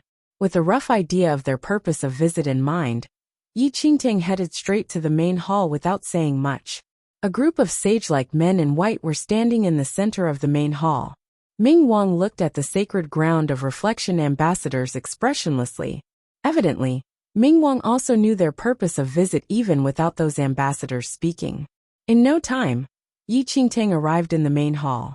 The gaze of the Sacred Ground of Reflection ambassadors sharpened at the sight of Yi Qingtang. Previously, that injured ambassador who returned to the Sacred Ground of Reflection reported that the Holy Lord of Shadows was at the scene, and this news surprised the Sacred Ground of Reflection. The Holy Lord of Shadows had disappeared for thousands of years.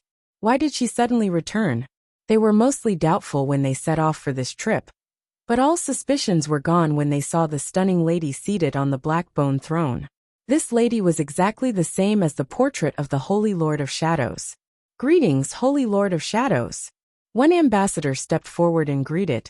Yi Qingtang scanned these Sacred Ground of Reflection ambassadors silently. Without much thinking, she was also aware of their purpose of visit. If it was before, the situation might have been a little tricky for her. But currently, Yi Qingtang smiled faintly and rested her chin on a hand as she cast a glance at that person indifferently. Does the Sacred Ground of Reflection not know the Temple of Shadows rules? Those ambassadors from the Sacred Ground of Reflection were dumbfounded, as they did not understand the meaning behind Yi Qingtang's words. However, upon hearing what Yi Qingtang said, Ming Wang immediately shot the Sacred Ground of Reflection ambassadors a cold look and said, "One who sees our Holy Lord is to bow down to greet her." Looking at the increasingly thoughtful Ming Wang, Yi Qingtang's eyes smiled. Ever since Ming Wang's suspicions of her were eliminated, his work efficiency was extremely satisfactory. Yi Qingtang was not the real Holy Lord of Shadows either, and many people from the Sacred Ground of Reflection sought her life to snatch the heart of the demon god in the previous lifetime.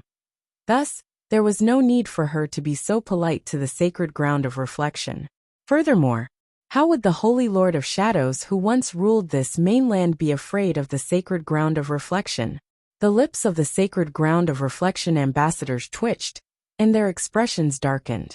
"We are here as ambassadors and represent the Sacred Ground of Reflection. How can we kneel to others?" An ambassador scoffed. The Temple of Shadows was indeed glorious before, but that gloriousness was in the past. "Then get lost," Yi Qingtang said coldly. The Sacred Ground of Reflection ambassadors were dumbstruck by what Yi Qingtang said. The Holy Lord of Shadows disappeared for many years, but there were still rumors of her temperamental nature. However, they never expected that the Holy Lord of Shadows would be so arrogant to directly tell them to get lost. She simply did not have any regard for the Sacred Ground of Reflection.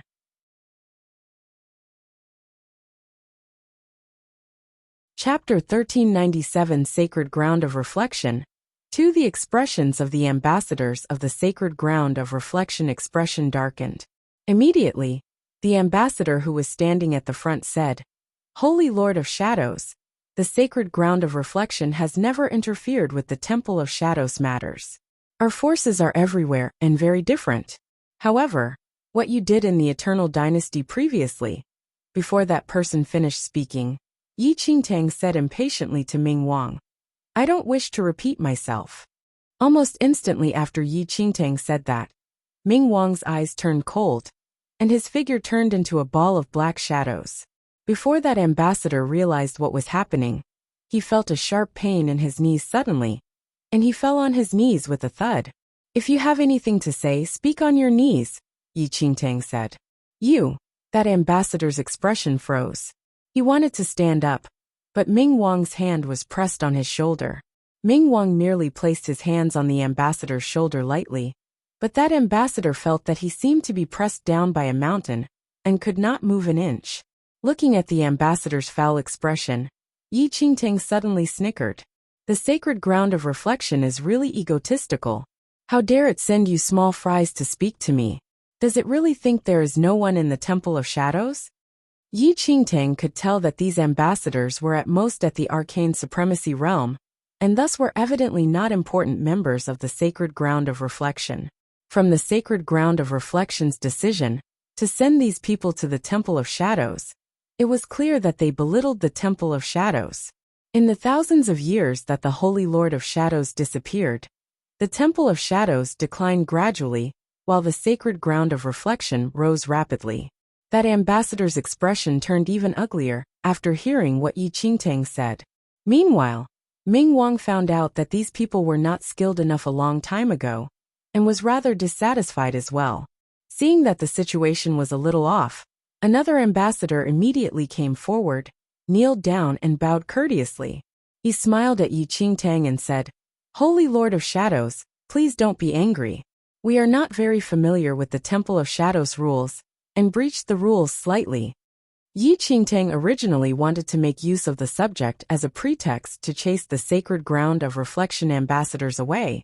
Yet unexpectedly, there was a tactful person in the group. We are here today for the Eternal Dynasty incident. May I know what was the reason behind your actions, Holy Lord of Shadows? That person asked Yi Qingtang with a smile. Do I still need to inform the sacred ground of reflection about what I do? Yi Qingtang snickered. That person froze. The sacred ground of reflection's purpose of coming was to question the Temple of Shadows about the reason behind their interference in the Eternal Dynasty. Yet they did not expect that the Holy Lord of Shadows would be this arrogant and not give them a chance to speak. The sacred ground of reflection is interested in many large kingdoms. I'm afraid the Temple of Shadows' interference is inappropriate. Yi Qingtang said immediately. I will support whoever I want to.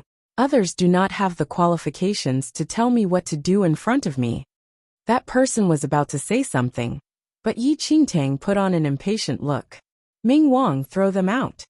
Anyways, she was not the real Holy Lord of Shadows, and it was none of her business, even if the Temple of Shadows and Sacred Ground of Reflection really fought. Yi Qingtang's current mentality was to not put herself in the real Holy Lord's shoes. If the Sacred Ground of Reflection has the ability, it can just fight with the Temple of Shadows. Chapter 1398 Sacred Ground of Reflection.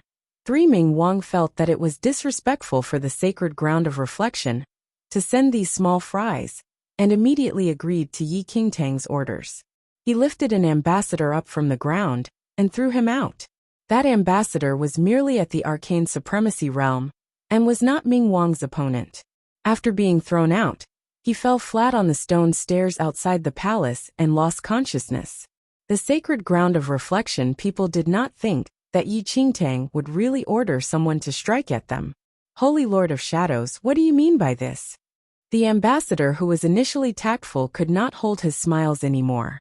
Get lost yourself or get thrown out by people? Yi Qingtang said coldly. The expressions of the ambassadors from the Sacred Ground of Reflection expression turned extremely ugly.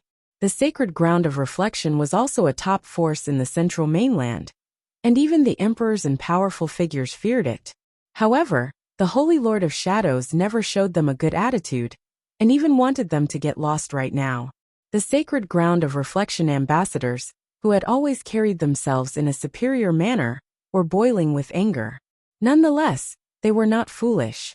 They were currently in the Temple of Shadows territory, and they would be at a disadvantage if they really fell out with Yi Qingtang. Moreover, their skills were not very high, and the sacred ground of reflection sent them with the intention to test the Temple of Shadows. If they really fought, none of them would be able to leave the Temple of Shadows alive. Then, those ambassadors immediately left with a gloomy face without waiting for Ming Wang to do the deed. However, they would bear this grudge. The sacred ground of reflection is behaving more and more inappropriately. They actually sent these pieces of trash to the Temple of Shadows. Lady Ghost commented coldly as she watched the sacred ground of reflection people leave. The Temple of Shadows was indeed on the decline in the past thousands of years. However, their holy lord had returned, and returning to their peak was not an issue. The sacred ground of reflection was disrespectful first. However, I'm afraid that today's incident will not be over so easily. The sacred ground of reflection will not let this matter go.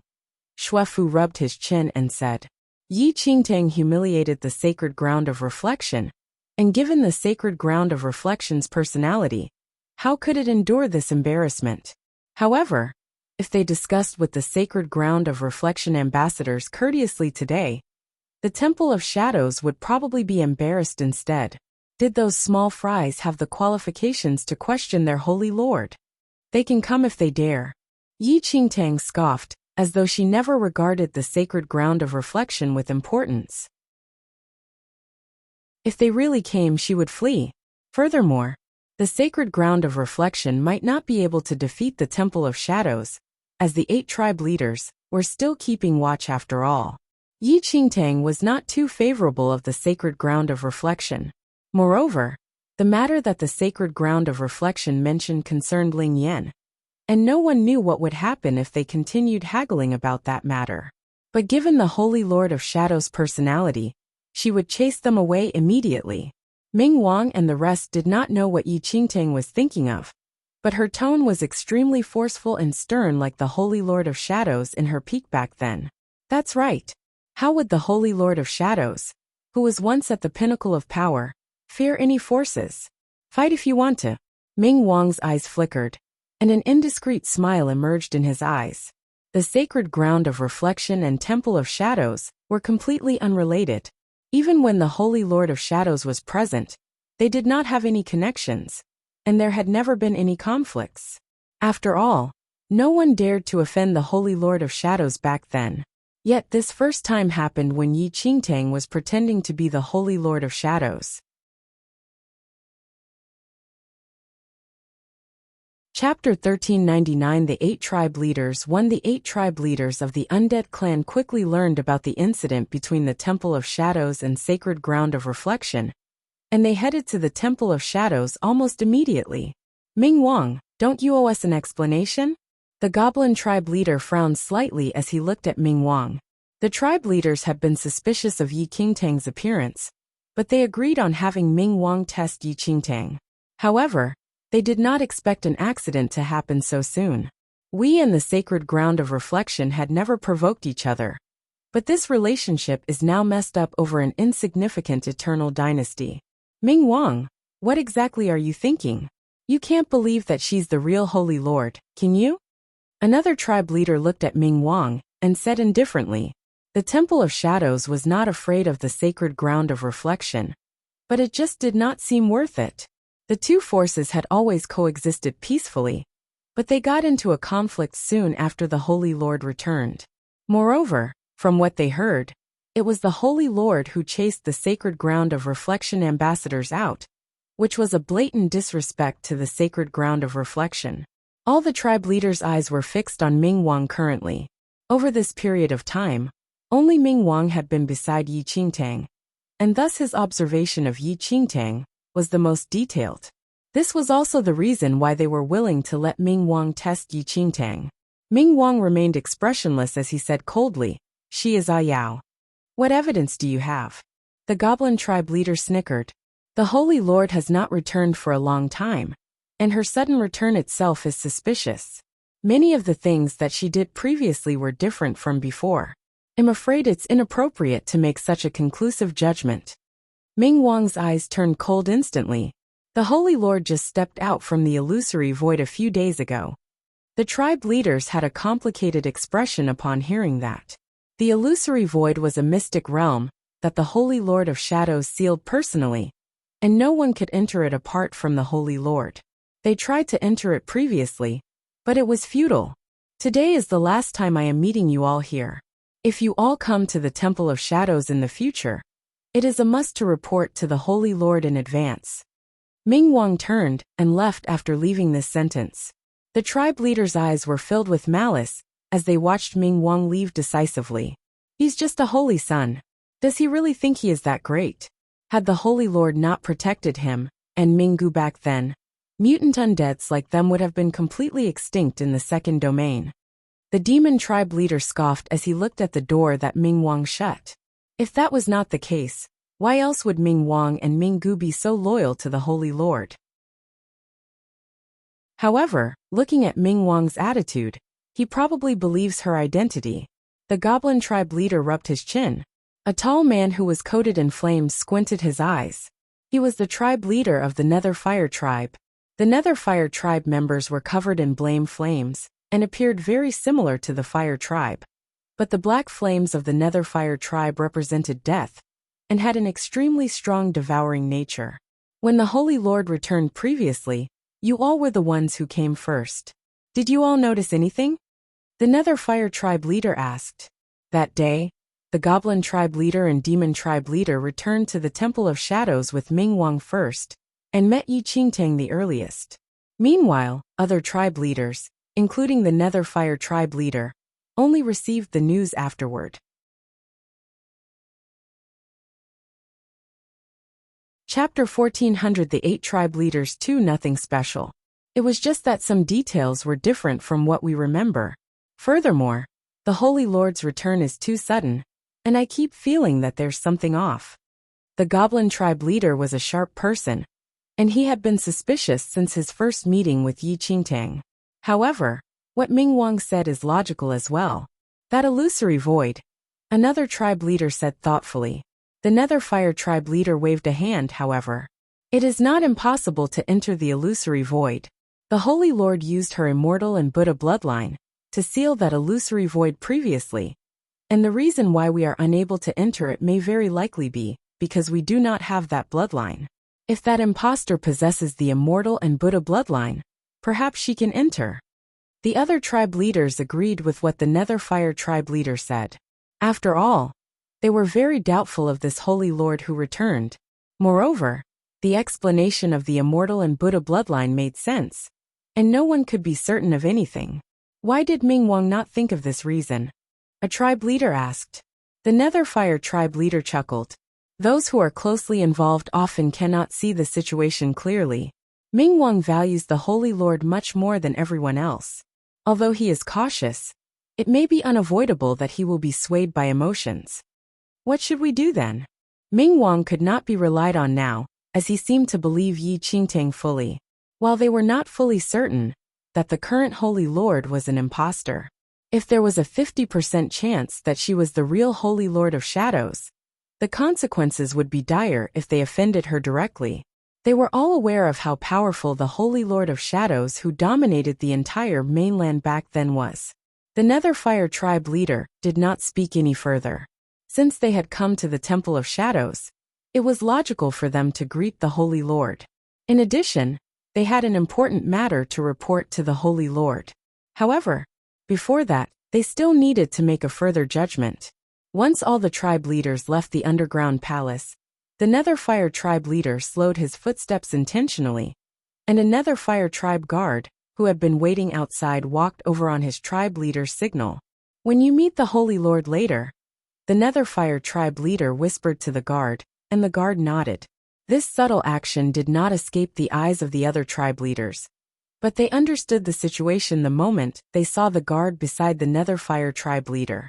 In the main palace of the Temple of Shadows, Yi Qingtang was seated in the black bone throne, as she looked at the 8 tribe leaders of the undead clan before her. There were millions of species in the undead clan, and the number of species which followed the Holy Lord of Shadows was aplenty. However, apart from the skeleton tribe, There were 8 tribes that were the most powerful. Thus, the rulers of these tribes in the central mainland were collectively known as the 8 tribe leaders. Yi Qingtang met the Goblin tribe leader and Demon tribe leader when she first came to the Temple of Shadows, and this was the first time that all 8 tribe leaders were present. She had heard about the 8 tribe leaders in her previous life, and she could not help but discreetly scan them one by one now that she saw them. The power and influence of the 8 tribe leaders were just second to the Holy Lord of Shadows in the Undead clan, and even Ming Wang and Ming Gu could not be compared to them. Each tribe leader led a large army of tribe members, and their ferociousness demanded respect. When Yi Qingtang's eyes passed over a body covered in black flames, her heart skipped a beat. The Nether Fire Tribe.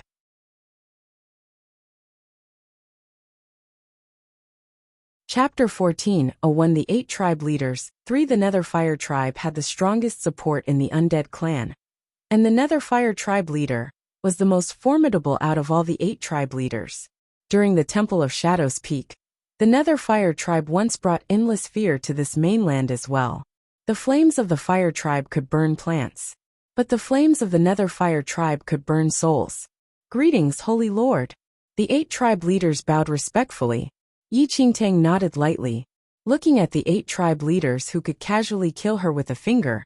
She could only put on a haughty and indifferent expression despite the despair on the inside. Ming Wang believed her, but these 8 tribe leaders would not believe her so easily. After all, the person who they willingly submitted to was the Holy Lord of Shadows that possessed supreme power. The Undead clan only submitted to powerful figures.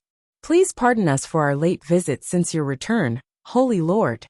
The Nether Fire Tribe leader said respectfully with no visible hints of superficiality. Yet, Yi Qingtang all the more did not dare to put her guard down. It's fine. She spoke indifferently in an aloof manner. It has been several thousand years since you left, but you are still as elegant as before, Holy Lord, said the Nether Fire Tribe leader with a smile. As his lips tugged up, the black flames on his face, which were accompanied by a strong aura of death, swayed wildly as well. How freaking scary.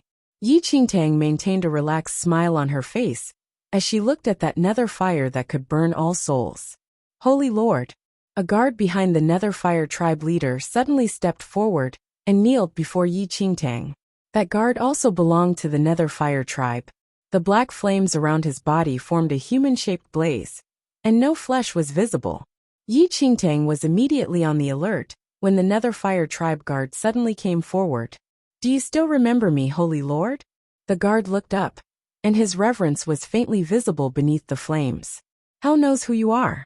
Nervousness filled Yi Qingtang, but she could only put on an indifferent expression. You once taught me before you left back then. Over these few years, I did not dare to slack off, and have always kept your guidance in mind. I was excited to learn of your return. Thus, I requested my tribe leader to bring me along to show you my improvement, the Nether Fire Tribe guard said respectfully. An unnoticeable smile flashed across the Nether Fire Tribe leader's eyes. Yi Qingtang knew that there was trouble. Holy Lord, please give me a chance to assess if I had been cultivating as you said, that guard said in a subservient tone and directly kowtowed to Yi Qingtang. Yi Qingtang wanted to weep now. She knew that the 8 tribe leaders definitely would not believe her identity so easily. This guard was probably arranged by that Nether Fire Tribe leader to test her. How would she know how the Holy Lord of Shadows guided this guard? If you really kept my words in mind, why would you only be at this cultivation base now? Yi Qingtang chuckled lightly and looked up with a tinge of annoyance.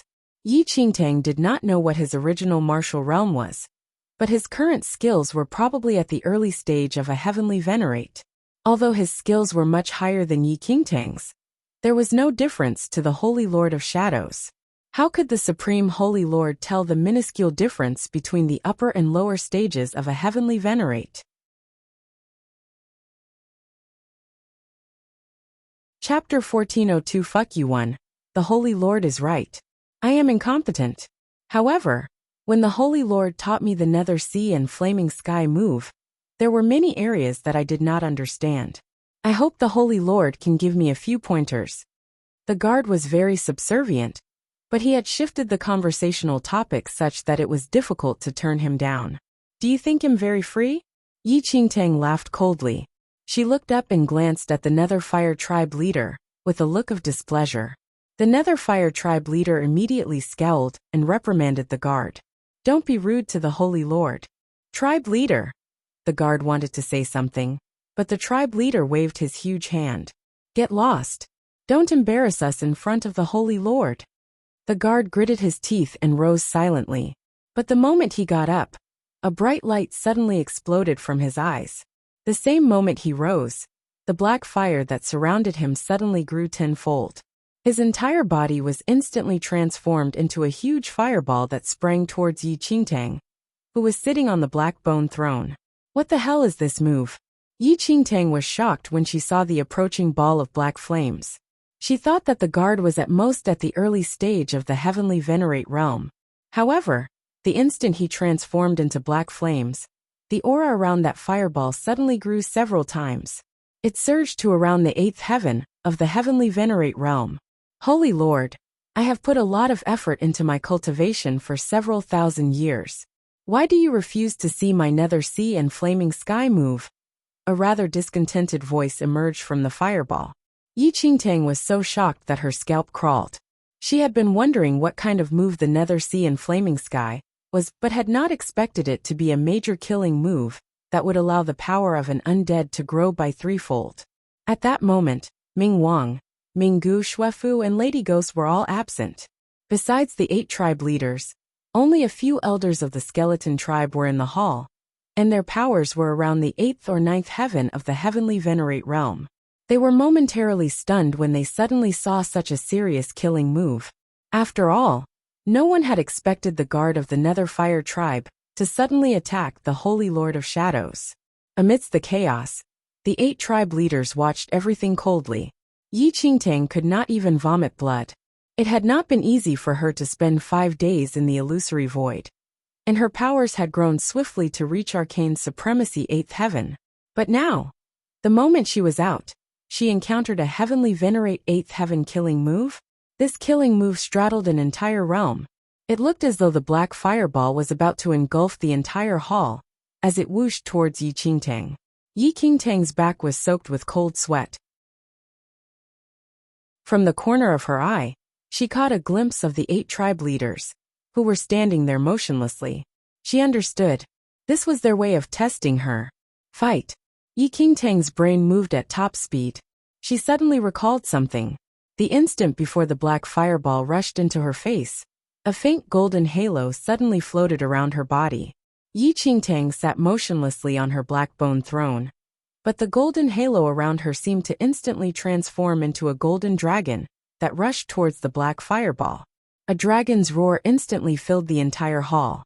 The next moment, the black fireball collided with the golden dragon. When the two forces collided, the dragon's form suddenly disappeared and sank into the black flames.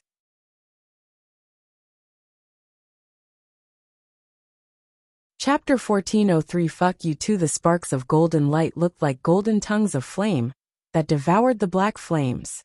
Wails suddenly rang out from the black flames. As more and more black flames were engulfed by the golden light, the Netherfire tribe guard's figure suddenly fell from midair and crashed onto the ground. There was a huge bang. The guard who had attacked Yi Qingtang so ferociously was now lying on the ground in a pathetic state. His entire body was enshrouded in a halo that glittered with golden light. The halo seemed to be swallowing his flames bit by bit.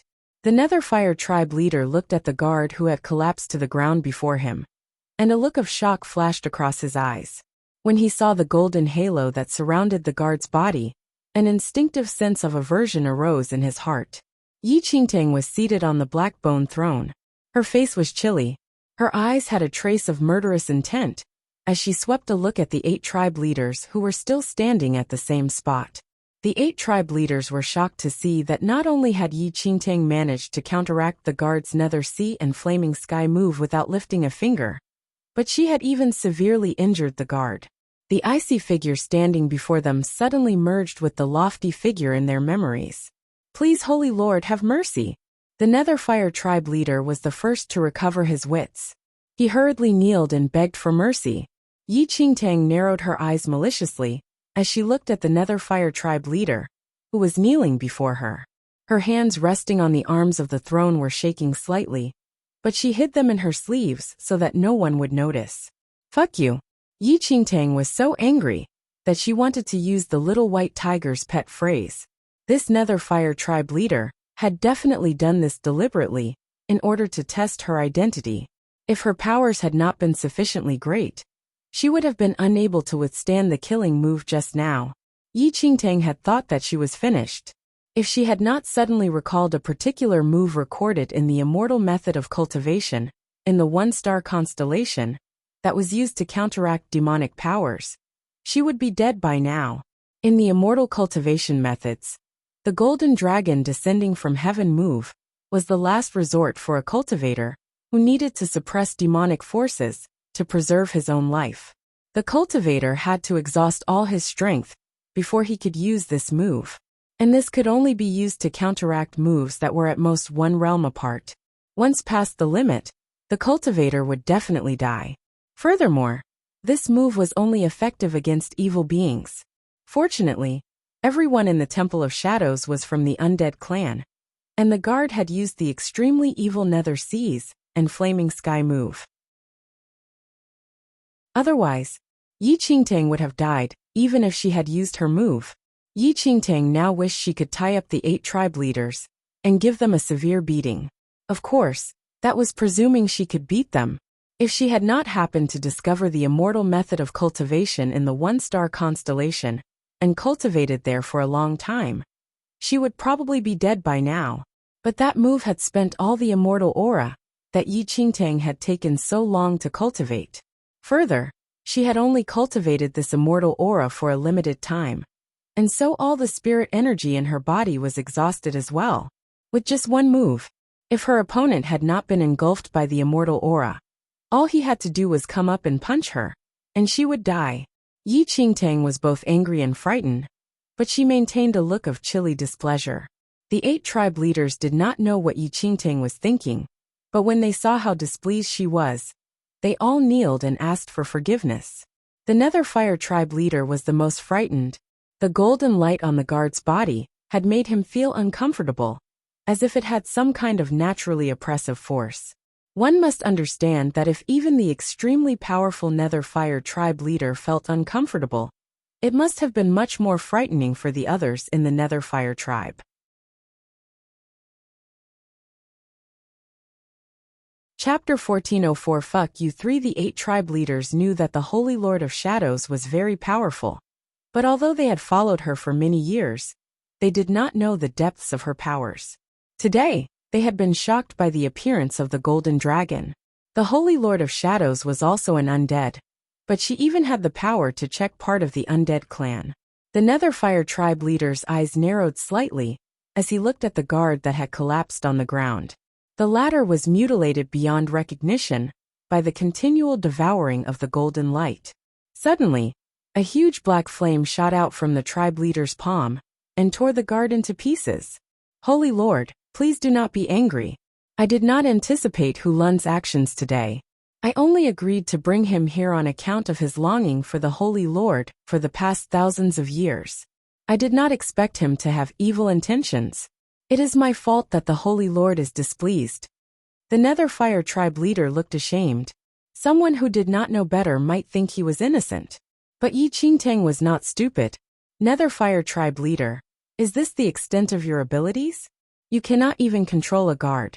I'm afraid your days of being a tribe leader are at an end," Yi Qingtang said with a cold laugh.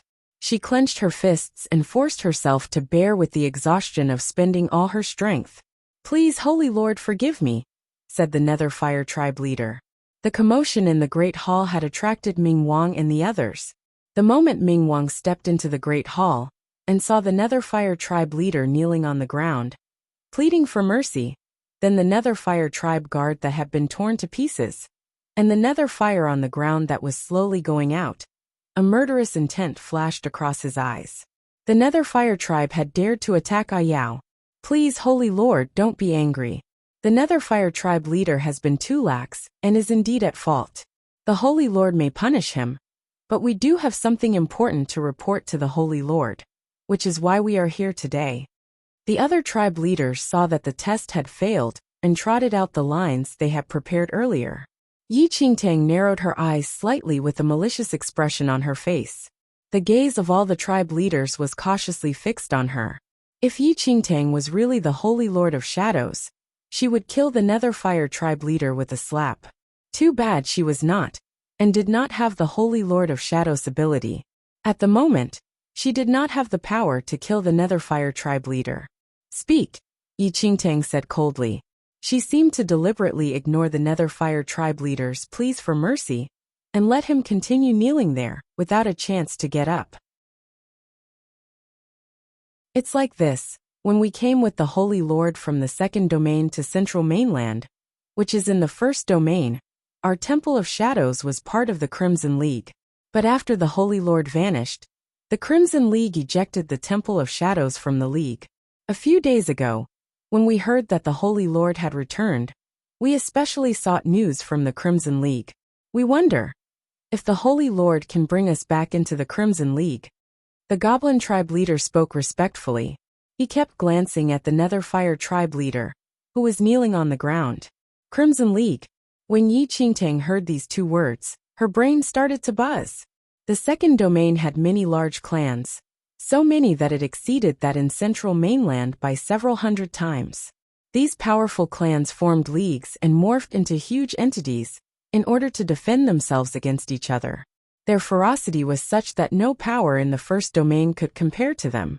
The Crimson League was one of these huge entities, and was formed from a powerful alliance between the Undead clan and many other clans. Yi Qingtang had been to the second domain in her previous life, so she had naturally heard of the Crimson League. Who would have thought?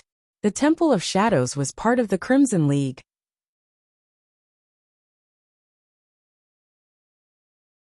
Chapter 1405 Leaving One. Since when has it been up to you to dictate my actions? Yi Qingtang narrowed her eyes, and a layer of frostiness surfaced on her face. The Goblin tribe leader was startled and said hurriedly, "I would not dare to be so presumptuous." Yi Qingtang grunted coldly and said, "I have my own plans." Of course, a film of cold sweat had surfaced on the Goblin tribe leader's forehead. The Crimson League was so large that no force in Central Mainland could compare to it. It was a league that belonged to the second domain.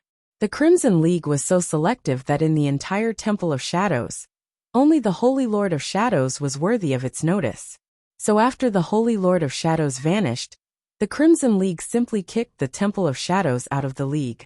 The 8 tribe leaders wanted to return to the league, but they knew they did not have the ability to move the league if Yi Qingtang did not act.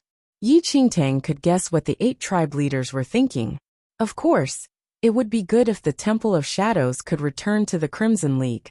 But the Crimson League was filled with powerful figures from the second domain. Yi Qingtang might have been able to deceive these people from the Temple of Shadows, but she did not have the nerve to interact directly with the Crimson League.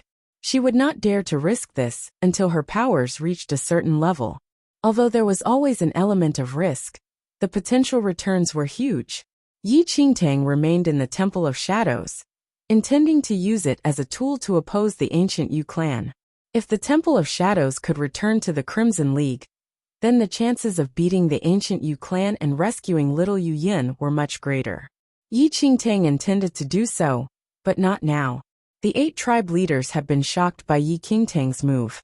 Although they appeared to be convinced, Yi Qingtang knew perfectly well that these tribe leaders harbored evil schemes that could not be dealt with so easily. Yi Qingtang sent them away while they were still in shock. She was forcing herself to maintain a strong front, but she would be exposed before long. The 8 tribe leaders did not dare to go against Yi Qingtang's wishes, so they left. Yi Qingtang returned to her room and collapsed on the bed. Her robes were soaked in sweat. "I can't remain in the Temple of Shadows. I have to find a way to get out." Yi Qingtang suddenly sat up. The suspicions of the 8 tribe leaders had made Yi Qingtang even more aware of how dangerous her circumstances were. She had been lucky this time, but she did not know if she would be as lucky next time. Although she could cultivate in the Temple of Shadows, she could only do so secretly. She was doomed if the undead clan discovered her true abilities. Also, she realized that although she could still use the immortal method of cultivation after returning, it seemed there was too much death aura in the Temple of Shadows, and she was unable to obtain sufficient natural spirit energy, so her speed of cultivation had slowed down greatly. Enter the illusory void again? Yi Qingtang felt that she needed to proceed slowly. Although the illusory void was a sacred ground of cultivation, that cheating god of nature might still harm her at any time. Yi Qingtang wanted to stabilize her cultivation base and raise her level of immortal cultivation before she entered the illusory void again. She needed to quickly improve, but more haste meant less speed. If any accident happened to her, there would be no hope for the first mainland. Yi Qingtang's mind quickly thought over this. Early the next morning, she put on a new set of robes and walked out of the Temple of Shadows. Yao, where are you going? Minggu was anxious when he saw that Yi Qingtang was suddenly prepared to leave.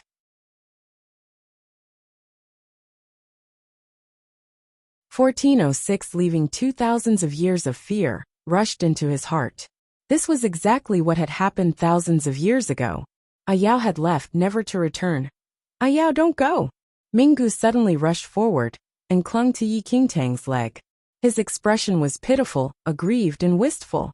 If not for the fact that the undead did not cry, he would probably be weeping. When Ming Wang saw this, he could not help but frown. His lips moved as if he wanted to say something, but in the end, he just looked on silently. However, his dark black eyes looked like bottomless pits. Yi Qingtang looked at Minggu, who was clinging on to her, and could not help but laugh and pinch his little cheeks. Minggu, be good. I have some things I need to attend to. I'll be back in a while. The illusory void in the Temple of Shadows was so good. How could she bear to leave it behind? Also, she had yet to use the Temple of Shadows. You're bluffing. That's what you said last time. But you were gone for thousands of years before you returned. I don't believe you. I don't want you to go. Yao, please don't go. Minggu was whining and clinging for dear life to Yi Qingtang's leg. He wished he could stick himself to her. He was really afraid. Afraid that Yao would leave for thousands of years again, just like last time. Yi Qingtang fell silent. Although her heart ached for little Minggu, there were things she needed to accomplish. If she continued to stay in the Temple of Shadows, she would be unable to concentrate on cultivation. Although the illusory void allowed her to swiftly raise her cultivation base, if she wanted to stabilize her base after reaching a certain level, she needed to cultivate properly. Otherwise, she would have achieved the cultivation base in vain, as she would be unable to control that kind of power. Yi Qingtang's heart ached, but she had no choice. Just as she was hesitating and thinking about how best to detach Minggu, Ming Wang, who was standing nearby, suddenly reached out and forcibly pried Minggu away from Yi Qingtang's leg. Elder brother. Ming Wang looked piteously at Ming Wang. Shut up, you stupid creature. Ming Wang was completely expressionless. After he shouted coldly at Minggu, he raised his eyes and gazed deeply at Yi Qingtang. He did not say anything else, but dragged Minggu, crying and screaming back to the temple. As long as she returned, so what if they waited thousands or even 10,000 years? Yi Qingtang looked at Ming Wang's disappearing figure. For some reason she felt rather bitter. Ming Wang was even more reluctant than Minggu to see the Holy Lord of Shadows leave. At first, Yi Qingtang was unable to leave the Temple of Shadows because of Ming Wang's suspicions. But now, she could leave because of Ming Wang's trust. Yi Qingtang suppressed her feelings and patted the little white tiger who was in her arms. She took a deep breath as she looked at the clear blue sky. Where do you want to go now? The little white tiger knew that Yi Qingtang wanted to find a good spot to cultivate. Yi Qingtang said, Central Dynasty. She wanted to take a look at the Forgotten River Cliff. The tablet that her mother had left on the first mainland had mentioned the Forgotten River Cliff. Perhaps she might be able to find some clues there. Of course, cultivation was the most important. Yi Qingtang took the little white tiger and left the Temple of Shadows. Within the Temple of Shadows, Ming Wang was standing at the window, watching Yi Qingtang's slowly disappearing figure. His eyes were dark. In the room behind him, Minggu continued to beat on the doors and shout. Elder brother! Elder brother! Let me out! Why can't I follow Ayao? Please, I beg you. Ming Wang seemed to not be able to hear him. He only continued to look at the empty road. You will come back, won't you? Chapter 1407. Leaving 3. Yi Qingtang let out a deep breath after they left the Temple of Shadows. She had been exercising extreme caution all this while, as if walking on eggshells. Now that she had emerged, the word she thought of was freedom. Look at you. If the Temple of Shadows could see you, they would kill you immediately. The little white tiger looked at the relaxed Yi Qingtang and shook its whiskers. Yi Qingtang rolled her eyes at the little white tiger. She could not be bothered to quibble with it, so she just picked it up and with a flying leap, ascended into the clouds and flew towards the Central Dynasty. The Central Dynasty was one of the major dynasties in Central Mainland. It was the first dynasty to be established in Central Mainland, and its territory was the largest. Yi Qingtang journeyed in stops and starts. When she rested, she used most of her time to cultivate, and she rapidly regained the strength she had used up. When she regained her strength, Yi Qingtang sensed that something was different. When she was in the illusory void, her ability had increased extremely quickly, but this speed had exceeded the time she had to practice controlling it. Now, after it was all depleted, and she began to cultivate to regain it, her power had grown even purer. This increase in purity seemed to be caused by some strange influence exerted by the immortal method of cultivation. Just as Yi Qingtang was about to reach the Central Dynasty, the voice transmission stone that had lain silent for a long time suddenly buzzed. Miss Yi. Ling Yan's smiling voice rang out from the voice transmission stone. Yi Qingtang had a peculiar feeling when she heard this voice. She had not contacted Ling Yan earlier. Firstly, because she had been busy, and it was inconvenient. And secondly, because she knew it would take a long time to rebuild the Eternal Dynasty after it was flooded by the ancient Yu clan. Hence Ling Yan, as the new emperor, would be very busy.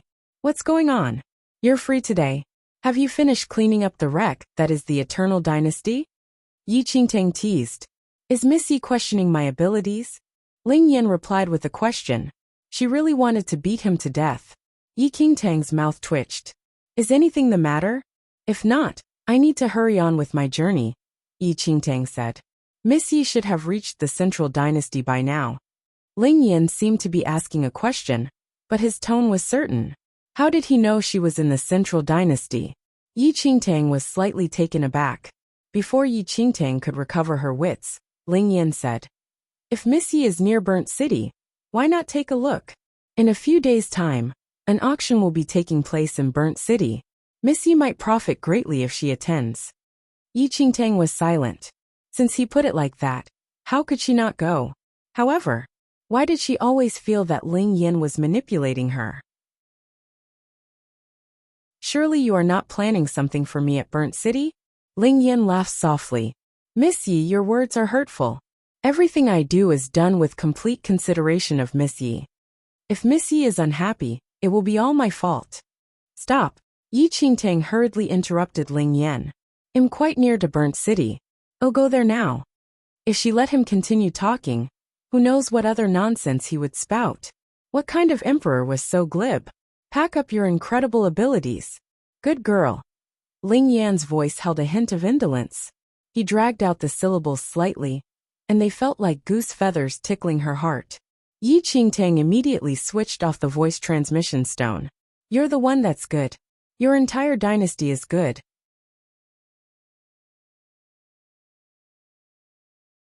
Chapter 1408. Burnt City.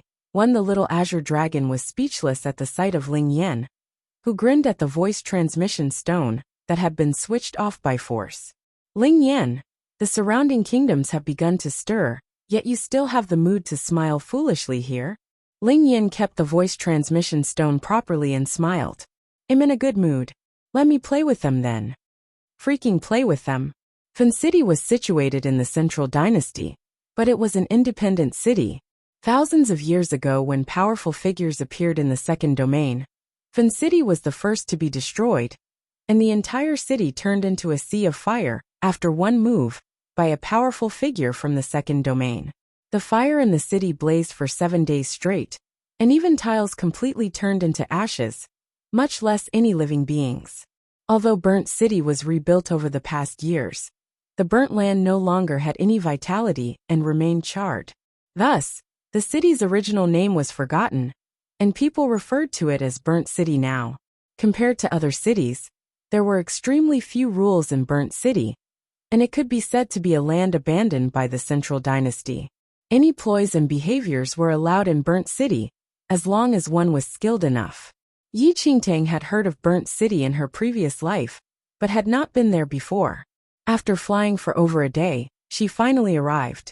There was no other color apart from black in that massive city. The land, city walls, and pavilions were pitch black, and the ground exuded a burnt smell that could be detected even before entering the city. Although the endless fire that blazed for 7 whole days had been put out for thousands of years, its trace on this piece of land was never erased. There were no guards at the main entrance of Burnt City. Yi Qingtang entered swiftly with the little white tiger. There were few streets in Burnt City, and different species of the alien clan were everywhere. From the winged people to the ox-head people, there was a plethora of species here, as though this place was the territory of the alien clan. Usually, when members of the alien clan entered an important city of the kingdom, there would be a long examination if there were no records of the person.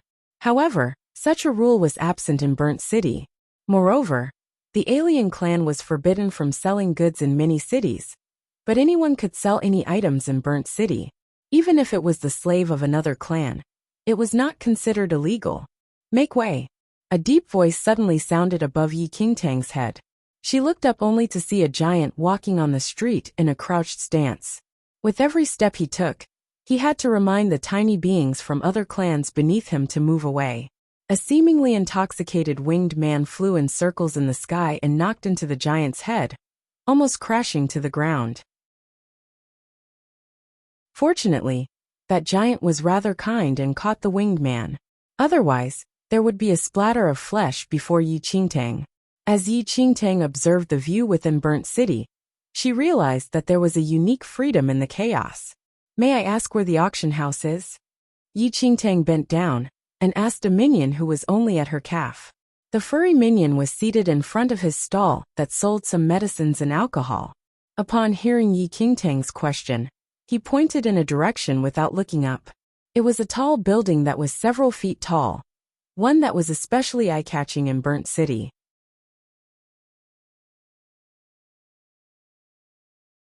Chapter 1409 Burnt City. Yi Qingtang walked to that nameless auction house, which was merely a coal-black building with the auction timing labeled at the entrance. Many aliens and humans had already entered one after another. Yi Qingtang entered with the little white tiger. The interior of the entire auction house was extremely spacious and divided into several areas. Sitting down at a spot in the corner, Yi Qingtang wondered what good items were there in this auction, since Ling Yan specially told her to come here. Time ticked by, and customers entered successively. In no time, the wide venue was quickly filled. However, the majority of people sat in the central area, and there were not many people in the corners, such as the one that Yi Qingtang sat at. As Yi Qingtang was figuring out the items being auctioned, a black shadow suddenly loomed over her. She turned around instinctively only to see a furry wall. "Little brother, there's no one here, right?" A strong voice suddenly sounded above her head. The moment Yi Qingtang heard that voice, she was completely stunned as though she was struck by lightning, and thus she completely did not notice that the person called her little brother. This voice was too familiar. Before Yi Qingtang replied, that furry wall had already settled into the seat beside Yi Qingtang. His appearance was clearly visible only when he sat down. He was a huge ape standing at over 10 meters, and was covered in a layer of glistening fur. Fortunately, this auction house was large enough. Otherwise, he would be unable to squeeze in here with his height. Yet, even so, he still had to retract his neck, which made him appear a little squeezed. Sworn. Yi Qingtang looked at the great ape beside her in disbelief as emotions stirred up within her. The huge ape beside her was not anyone else but Beta Demon Lord, who died in order to save her. Even though she was reborn, Yi Qingtang would never forget the scene where Beta Demon Lord died, right in front of her. He could have stayed out of it and continued to live on, but he forsook his life for her. Memories from her past life flashed by in Yi Qingtang's mind. She was overwhelmed with emotions as she looked at the Beta Demon Lord before her, who was evidently still in his youth. "MHM? Oh, sorry. You're not a little brother, but a little lady. I'm sorry. You're too tiny, and I didn't see clearly just now." The great ape apologized with a smile as he looked at the dazed Yi Qingtang.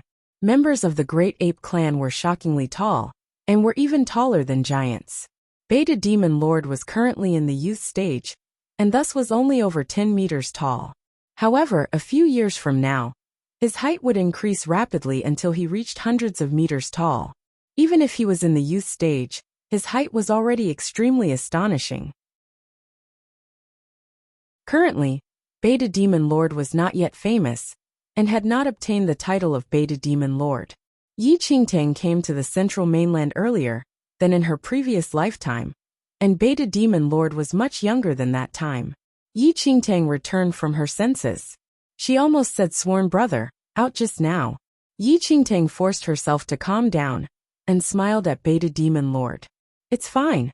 Seeing that this young human girl did not seem to fear him, Beta Demon Lord could not help but have a favorable impression of her. It should be known that to the great apes, teenage girls of the human clan were extremely weak, and Beta Demon Lord had already scared off many young ladies with his fierce appearance and huge body.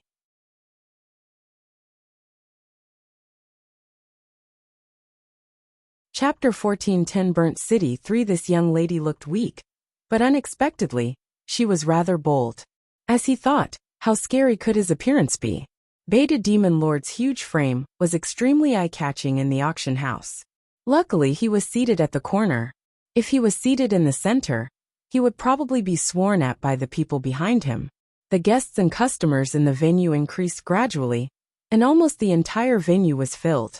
There was only some small space near Yi Qingtang and Beta Demon Lord, perhaps because of Beta Demon Lord's size. Beta Demon Lord did not sense anything though. Seeing that there was still some time, he took a banana out from somewhere in his fur. "Do you eat this?" Beta Demon Lord took a banana and asked Yi Qingtang politely. "Is this a frozen banana?" Yi Qingtang asked with a smile as she looked at the purple-skinned banana in Beta Demon Lord's hand. Frozen bananas were bananas grown in snowy areas, and they were the Beta Demon Lord's favorite. "You know your stuff, young lady." Beta Demon Lord was slightly taken aback, as he did not expect a young human girl to recognize a frozen banana. Many humans did not recognize this item, and most of those who saw the frozen banana for the first time believed that it was spoiled. Yi Qingtang smiled. How could she forget Beta Demon Lord's favorite? Here. I just brought this frozen banana back from the mountains and it's very fresh. I even fought with yetis over these frozen bananas." Beta Demon Lord was in a good mood, as it was rare for him to meet a friend who understood him. He gave Yi Qingtang a huge bunch of bananas, and then picked out another bunch, which he tossed into his mouth without even removing the skin. Looking at the huge bunch of frozen bananas in his arms, Yi Qingtang did not know whether to laugh or cry while the little white tiger tugged its lips in despise. "Ape brother, are you here for any specific treasures?" Yi Qingtang started a conversation with Beta Demon Lord while eating the frozen banana. Beta Demon Lord was outspoken and straightforward. If it was her other sworn brothers, she would not dare to get so close so abruptly. "I heard that the bone of the dragon breath will be in this auction, so I'm here to try my luck." Beta Demon Lord was still young. Thus, he did not really exercise much caution against the outside world. However, in a few more years, Beta Demon Lord would be much shrewder than anyone else. Bone of the dragon breath? Yi Qingtang was slightly dumbfounded when she heard it. In her previous life, she heard Beta Demon Lord mention the bone of the dragon breath before. It was a superior item for cultivation for the apes that could increase their skills greatly. However, it was extremely rare, and there were barely any pieces even in the central mainland. In her past life, Beta Demon Lord told her that he saw one bone of the dragon breath before, but did not have any fate with it, and that it was his regret of a lifetime. After Bei the demon lord died, Yi Qingtang searched for the bone of the dragon breath for him, and only obtained a small piece 100 years later, which he buried in his grave. Could it be? The bone of the dragon breath which he said he missed actually appeared in this auction? Bone of the dragon breath? What a coincidence. Sister Yu, that great ape actually has his eyes on the same item as you. A girlish voice could suddenly be heard from afar. Yi Qingtang's line of sight was pretty much blocked by Bei the demon lord. However, that voice was quite familiar. Thus, she looked toward the direction of that voice through a gap. A pretty girl was smiling at an aloof young lady beside her. When Yi Qingtang saw the faces of those two ladies, her eyes squinted immediately. It's actually them. Yi Yu Yi Sun. You're tuning in to the Li Mei's Wuxia Whispers YouTube channel. We're so grateful for your support, and don't forget to subscribe to join us on this incredible journey through captivating stories. Your generosity through donations truly makes a world of difference, as it's the primary source of revenue that allows me to expand and enhance this channel for you. Thank you from the bottom of my heart for being a part of this adventure.